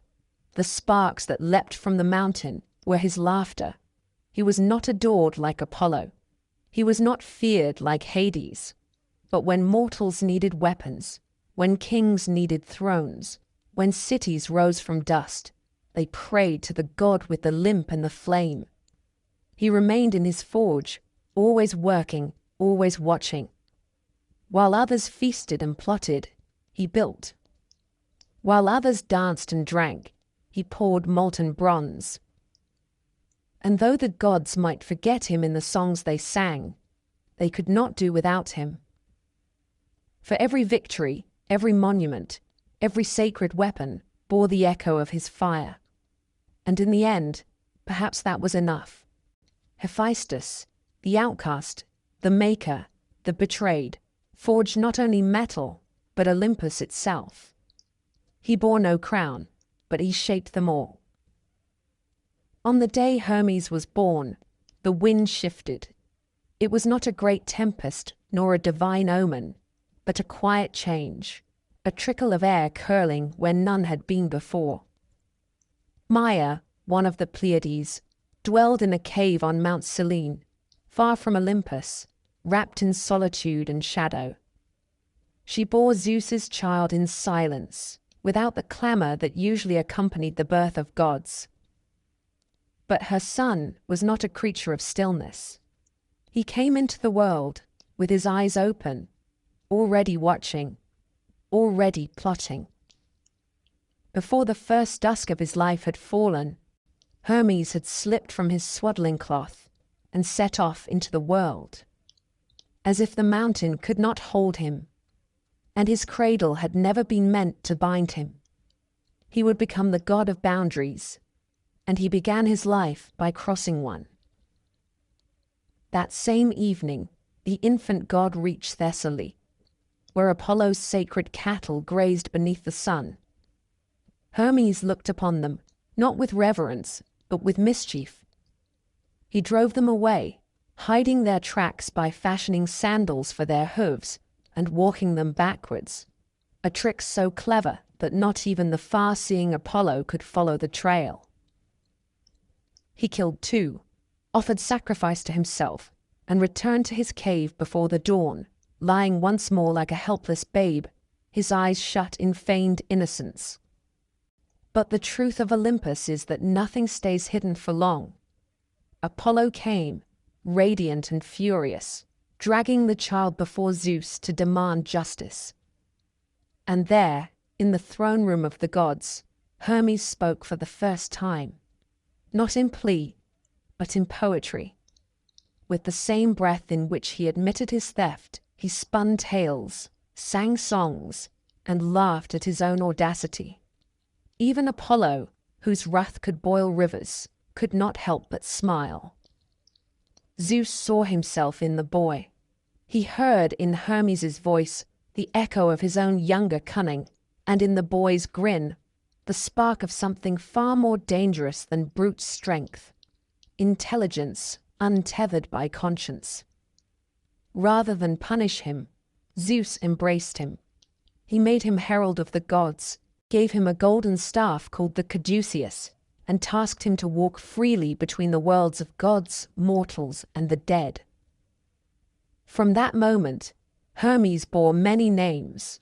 He was Argephontes, slayer of Argus, the 100-eyed watchman whom he lulled to sleep with stories and song before drawing his blade.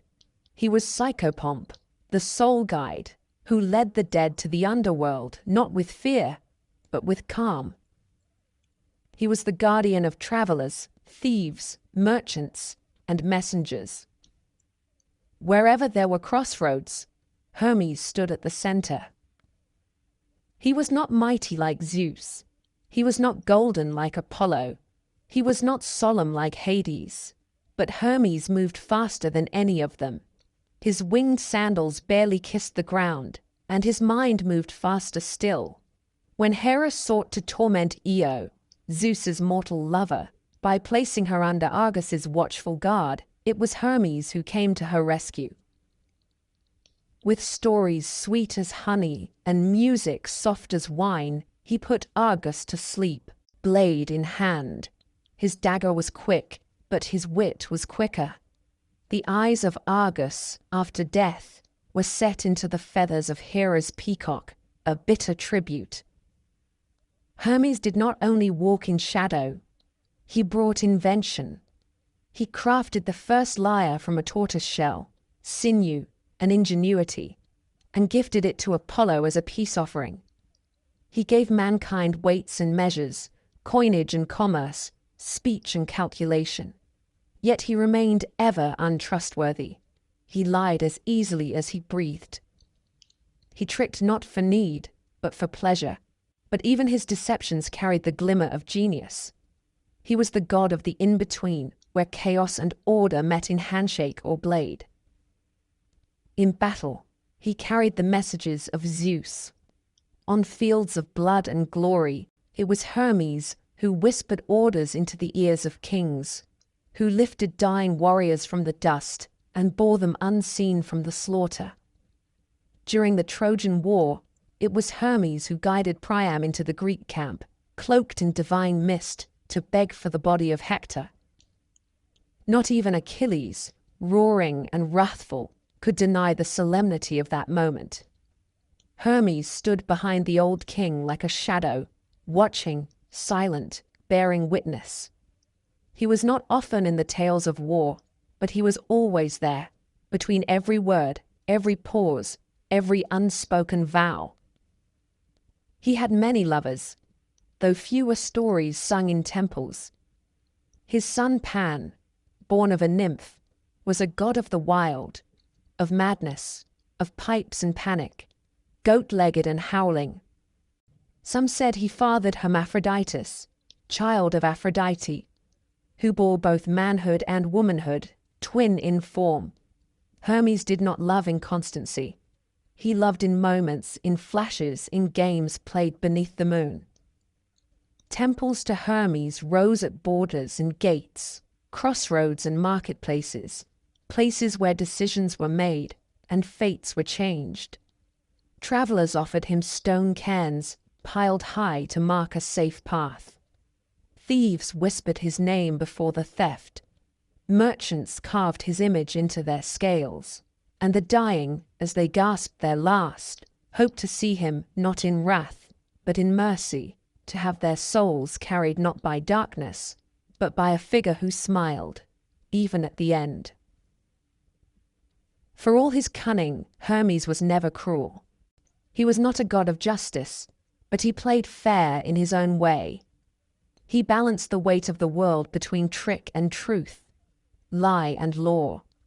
He was the boundary that made movement possible. And as the world turned, as cities rose and fell, as armies marched and ships sank, Hermes walked unseen, smiling to himself, forever moving between what was, what is, and what might be. Before the wars in heaven, before the forging of thunder and the clash of titans, before even the rise of the 12 upon Olympus, there was Hestia. She was the eldest daughter of Cronus and Rhea, the firstborn of that ancient brood. and she came into the world quietly, her cries soft and brief. Her father swallowed her whole, as he did each of his children, fearing the prophecy that one of them would overthrow him. Inside the belly of Cronus, she waited in the darkness with her siblings, her flame banked but unextinguished. When Zeus rose and fulfilled the ancient doom, he split open the old god's belly and brought his brothers and sisters forth again into the light. Hestia was the last to be freed, though she had been the first to be taken. Yet she bore no resentment. She emerged not in fury, but in peace, as if her long confinement had only deepened her stillness, and from that moment she asked for little. While her brothers sought dominion over sea and sky, and her sisters turned their eyes to wisdom and harvest, Hestia chose the hearth. She asked Zeus for no temples, no golden chariot, no armies to bear her name. She wished only to keep the flame that warmed the house, that lit the meal, that marked the center of every home and city. She became the goddess of the hearth, and in that small, humble choice, she claimed a power deeper than any thunderbolt. For when the storms rage and empires fall, the hearth remains. It is the first fire lit in the morning and the last to die at night. It is the circle where family gathers, where sacrifices are made, where gods are fed, and where oaths are sworn. In every home where offerings were made, Hestia received the first and the last portion, for she was the beginning and the end of every rite. Her presence was not one of spectacle. There are no great battles told in her name, no lovers, no betrayals, no monstrous offspring or terrible vengeance. She did not stride into war, nor descend into the underworld. She stayed, always, and in that stillness she held the world together. While the other Olympians quarreled, while they seduced and schemed and spilled blood upon the earth, Hestia tended the fire that kept Olympus warm. It was she who kept the sacred flame alive in every city. In Rome, she would be called Vesta, and her priestesses would guard the eternal fire under threat of death. In Greece, her altars never cooled. Even when a new city was founded, the settlers would carry a brand from Hestia's sacred flame to light the hearth in the new land. Without her, there was no home, no polis, no beginning. Though she was courted by gods as mighty as Poseidon and Apollo, she turned them both away with calm grace. She asked Zeus to allow her to remain forever a virgin, untouched and undemanded. He granted her this, and in exchange she took no seat upon the Olympian council. She gave hers to Dionysus, the youngest god, the bringer of madness and vine. She did not weep at the loss. She had no need of thrones or titles. Her power was not in hierarchy, but in necessity. While the others thundered in temples of marble, Hestia lingered in the smallest flame of the poorest home, in the soft breath of warmth against a child's cheek, in the smoke curling upward from a shepherd's meal on a cold mountain. She was worshipped in silence, not song. There are few tales of her, and yet she is in every story. When Odysseus returned home, it was to the hearth Hestia blessed. When Agamemnon's halls were torn apart by murder and vengeance, the hearth's light was the first to falter. When cities rose in conquest, their laws were sworn beside her flame. When lovers wed, they touched her fire for fortune. And in the hours before dawn, when no other god stirred, she watched over the sleeping world, as she always had. The poets found little drama in her. They passed over her name in favor of battle and seduction. But the wise remembered, the hearth is what a house becomes only once it is lit. The hearth is what remains when all else is gone. A kingdom without a throne may still endure, but a home without a hearth is a ruin. And Hestia, eldest and youngest, forgotten and remembered, was never absent. In the end, she stood alone, not because she was cast out or driven away, but because she had chosen solitude. And in that solitude, she was loved not with passion or fear, but with reverence. For every fire sparked in her name, for every offering cast into the flame, her name lived on. She was the goddess of warmth, of safety, of return. When men lost everything and came back to ashes, it was Hestia's breath that stirred the first smoke once more. She needed no myth. She was the quiet truth beneath them all. Among the Olympians, there were gods of sky and gods of sea, gods of war and fire and wine, but only one whose sorrow could wither the earth, whose grief could turn abundance into dust. Demeter, the daughter of Cronus and Rhea, was the goddess of the grain, of harvest, of tilled fields and golden stalks. She was not clothed in jewels or crowned in light. Her hands were calloused, her skin carried the scent of soil and wind. She wore the green mantle of spring and walked barefoot across the furrows of the earth. Mortals loved her, not in terror, but in gratitude. She brought them bread. She taught them the ways of planting and reaping. Without her, kings starved like beggars, and cities cracked open like husks. Yet Demeter's heart, though broad as the plains of Arcadia, was ruled by one love above all, the love of her daughter. Persephone was born of Zeus, fair as a new bloom, laughing as she danced among meadows and rivers, untouched by shadow, her footsteps light as petals. She was her mother's joy and mirror, and Demeter never let her far from her sight. The gods watched her grow. Even Hades, stern and silent in his kingdom below, watched her. His heart, which had never known longing, stirred at the sight of her youth. He said nothing to Demeter. He sought no blessing. He rose from the underworld in a chariot, black as pitch, drawn by horses whose breath smoked like fire, and seized the girl as she picked flowers in the vale of Nysa. The earth yawned open. The meadow was split. And by the time her companions screamed, Persephone was gone. Demeter searched the world. She walked across the fields she had once blessed, her hair unbound, her robes torn, her voice hoarse from calling. For 9 days and nights, she wandered without food or rest, bearing torches in both hands. Not even the gods dared to speak to her, for her grief was a storm without lightning, a silence more terrible than rage. She came at last to the house of Hecate, who had heard the girl's cry, and together they turned to Helios, the all-seeing sun. It was he who told the truth, that Hades had taken her, and that Zeus, father and king, had given his silent consent. Demeter turned away from Olympus. She cast off her divinity and walked the earth as a mortal. She came to Eleusis, where she sat beside a well, cloaked and unrecognizable. The daughters of King Celeus found her there and brought her to their mother, who welcomed the strange woman into her home.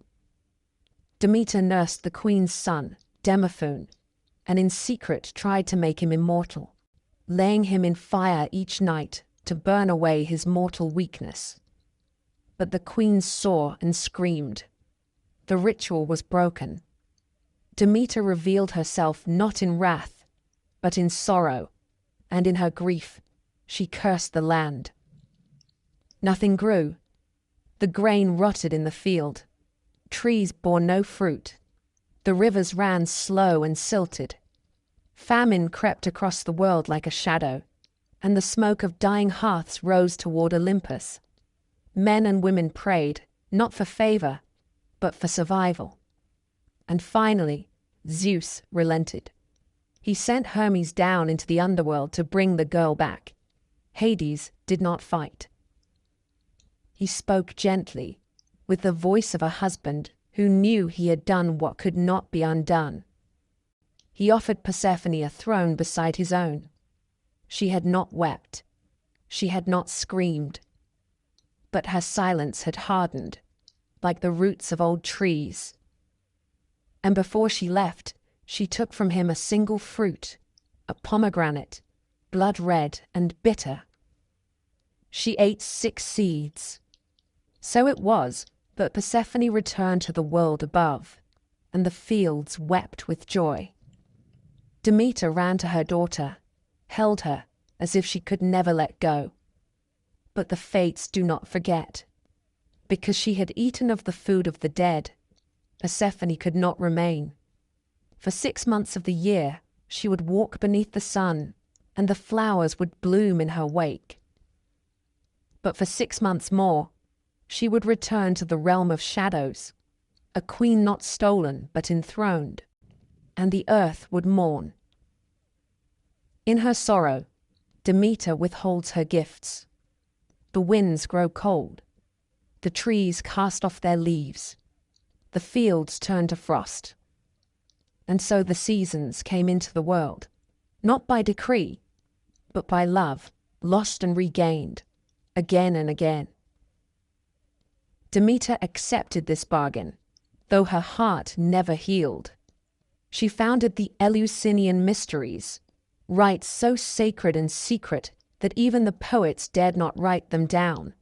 They promised a glimpse of Persephone's path, a hope of rebirth, the whisper that death was not the end. Mortals came from every land to walk the sacred road, to be initiated into her rites. They fasted and prayed and wept. And in the dark, they saw something bright, a memory, a promise, a mother's fire. Demeter was not often seen upon Olympus. She kept to the fields, to the temples where fires were lit and loaves were broken. She was no queen of thunder or tide, but when the people ate, they named her first. And when the snow fell and the harvest failed, they knew it was because a mother waited for her child to rise from the dark once more. Persephone was not born for darkness. She came into the world beneath the eyes of Demeter, her mother's laughter woven into her breath, her skin the color of ripened grain. She was called Kor, the maiden, the flower of spring. In the meadows of the mortal world she danced, untouched by age or grief, and wherever her feet touched the grass, wildflowers burst from the soil. She knew nothing of sorrow, for her mother kept sorrow at bay. She was the daughter of growth, of golden fields and clear skies.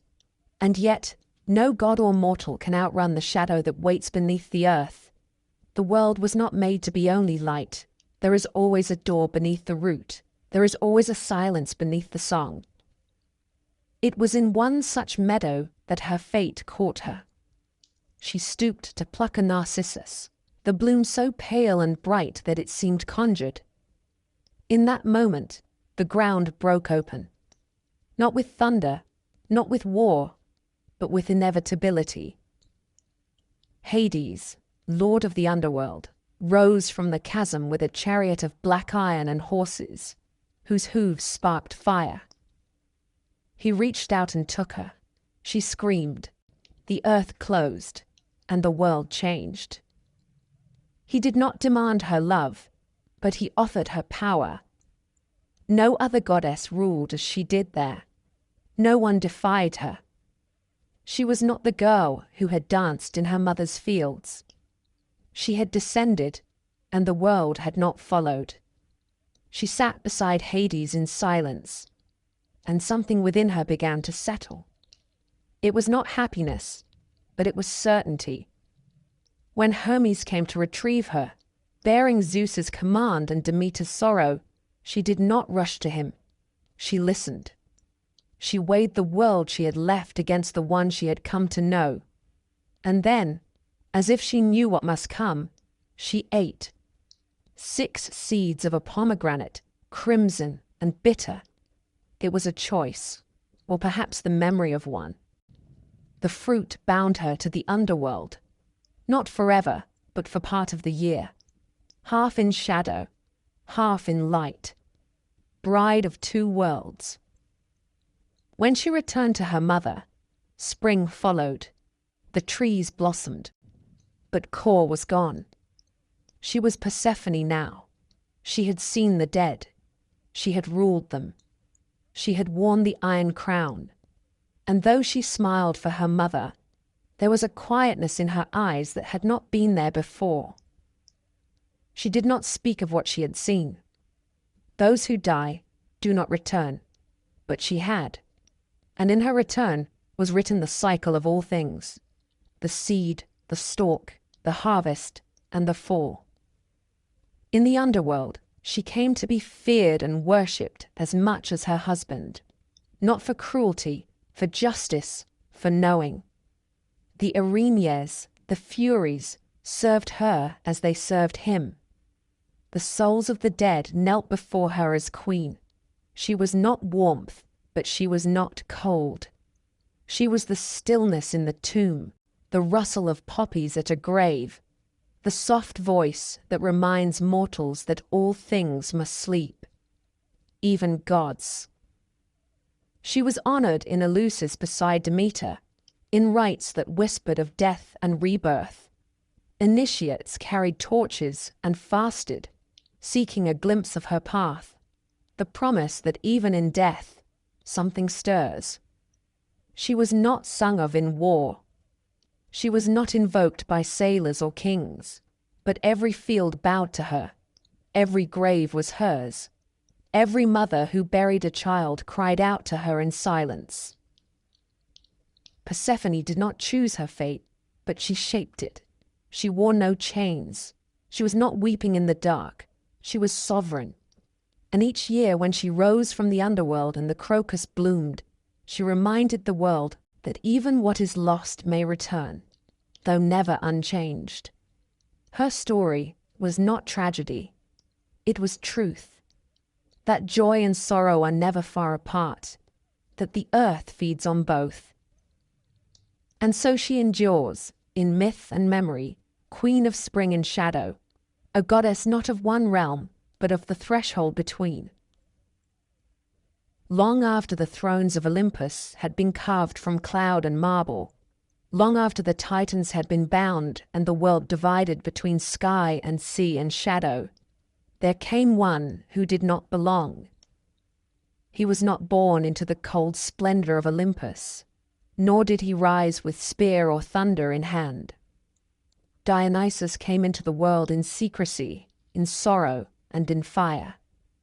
He was the son of Zeus and Semele, a mortal woman of Thebes, and his story began not with war, but with a whisper.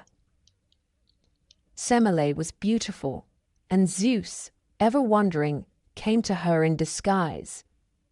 But Hera, queen of heaven and wife to the king of gods, saw the shadow of infidelity bloom once more and moved against it with slow cruelty. She came to Semele as an old woman, kind and gentle, and planted the seed of doubt. If he truly is Zeus, she said, should he not reveal himself to you in his true form?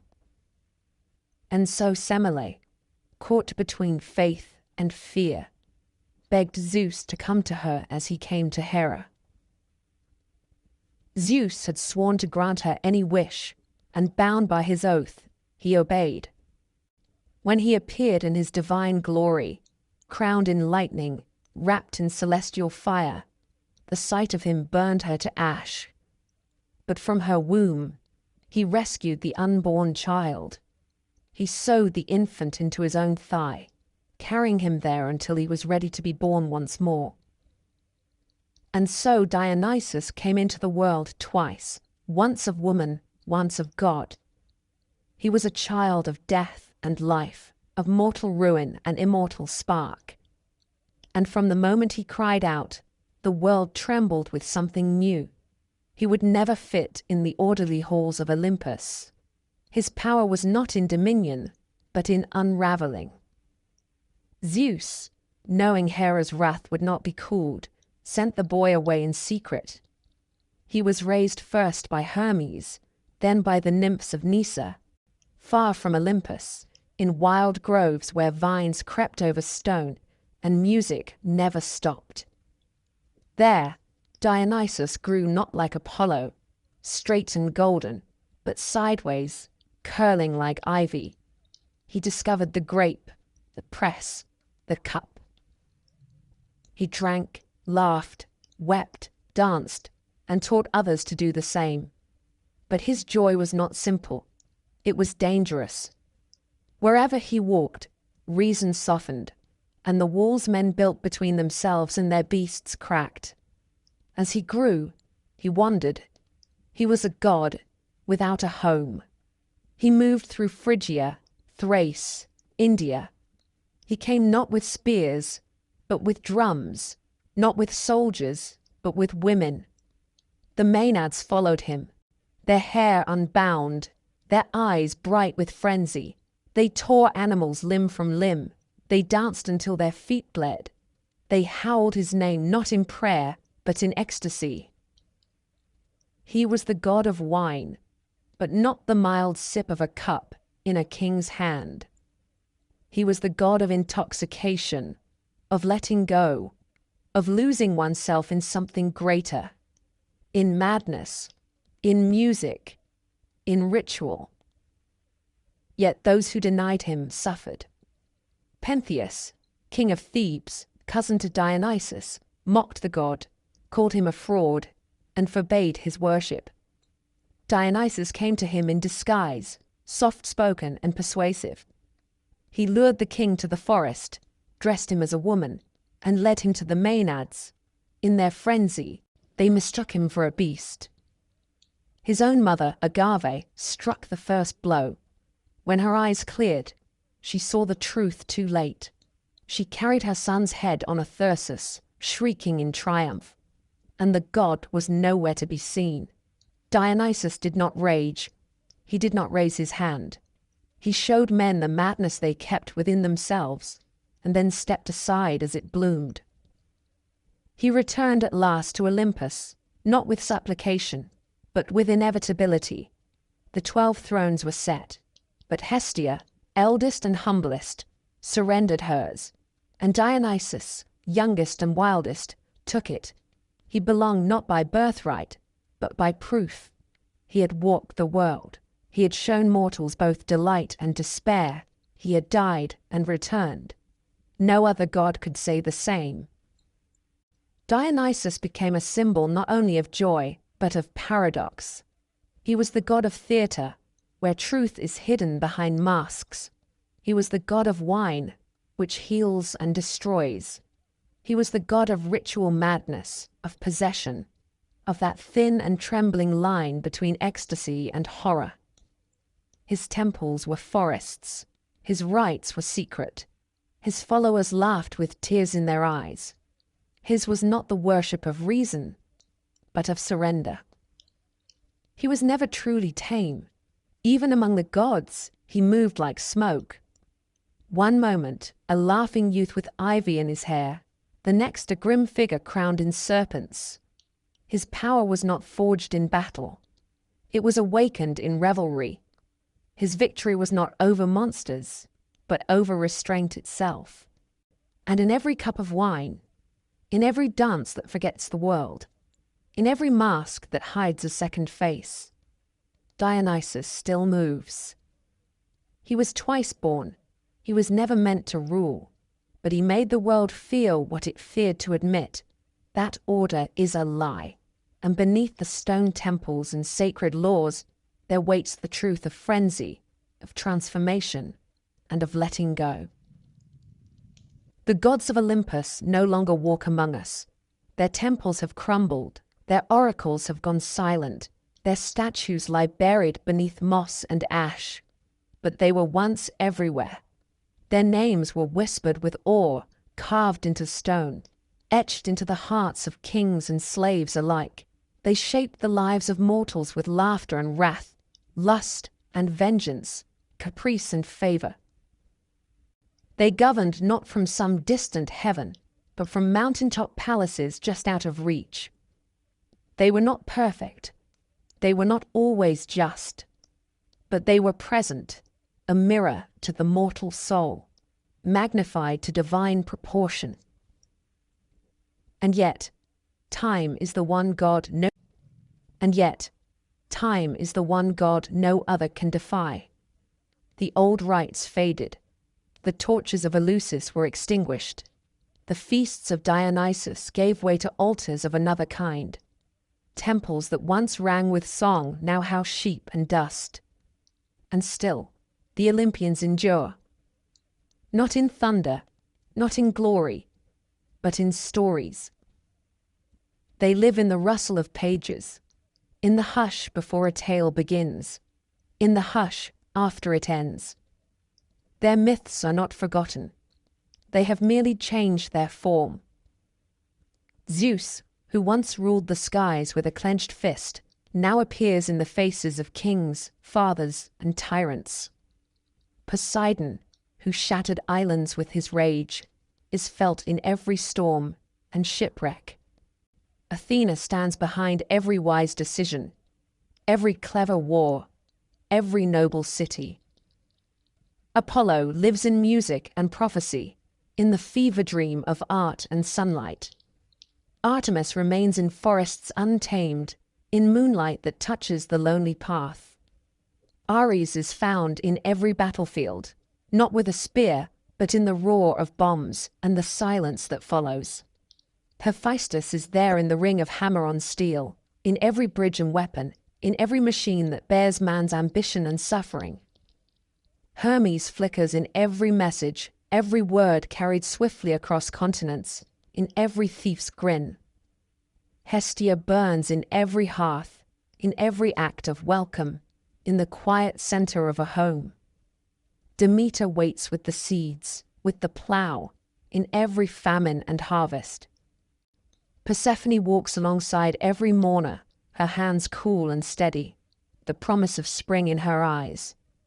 And Dionysus dances still, in the revel, the madness, the ecstasy that tears the world open and rebuilds it again and again. Some say the gods were never real, that they were dreams born of fear and firelight, but others say they were more than real.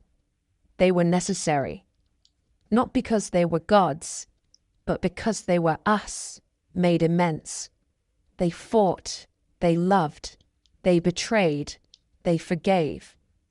They demanded worship, not to be adored, but because through them, mortals could glimpse something beyond themselves. The divine was never meant to be distant. It lived in the soil, the sea, the blood. It still does. In the end, Olympus was never only a place. It was a mirror. It was the high place where men looked up and saw something like themselves, writ vast and terrible, beautiful and broken. And though the gods no longer answer prayers, though no thunder rolls in reply to offerings burned, their stories remain. They endure because we endure, and perhaps that is their truest immortality. When the wind rises through the ruins of Delphi, when the moon casts shadows across a forgotten altar, when a story is told by firelight and a child's eyes widen with wonder, the gods stir, not in power, in memory, in myth, and in that they remain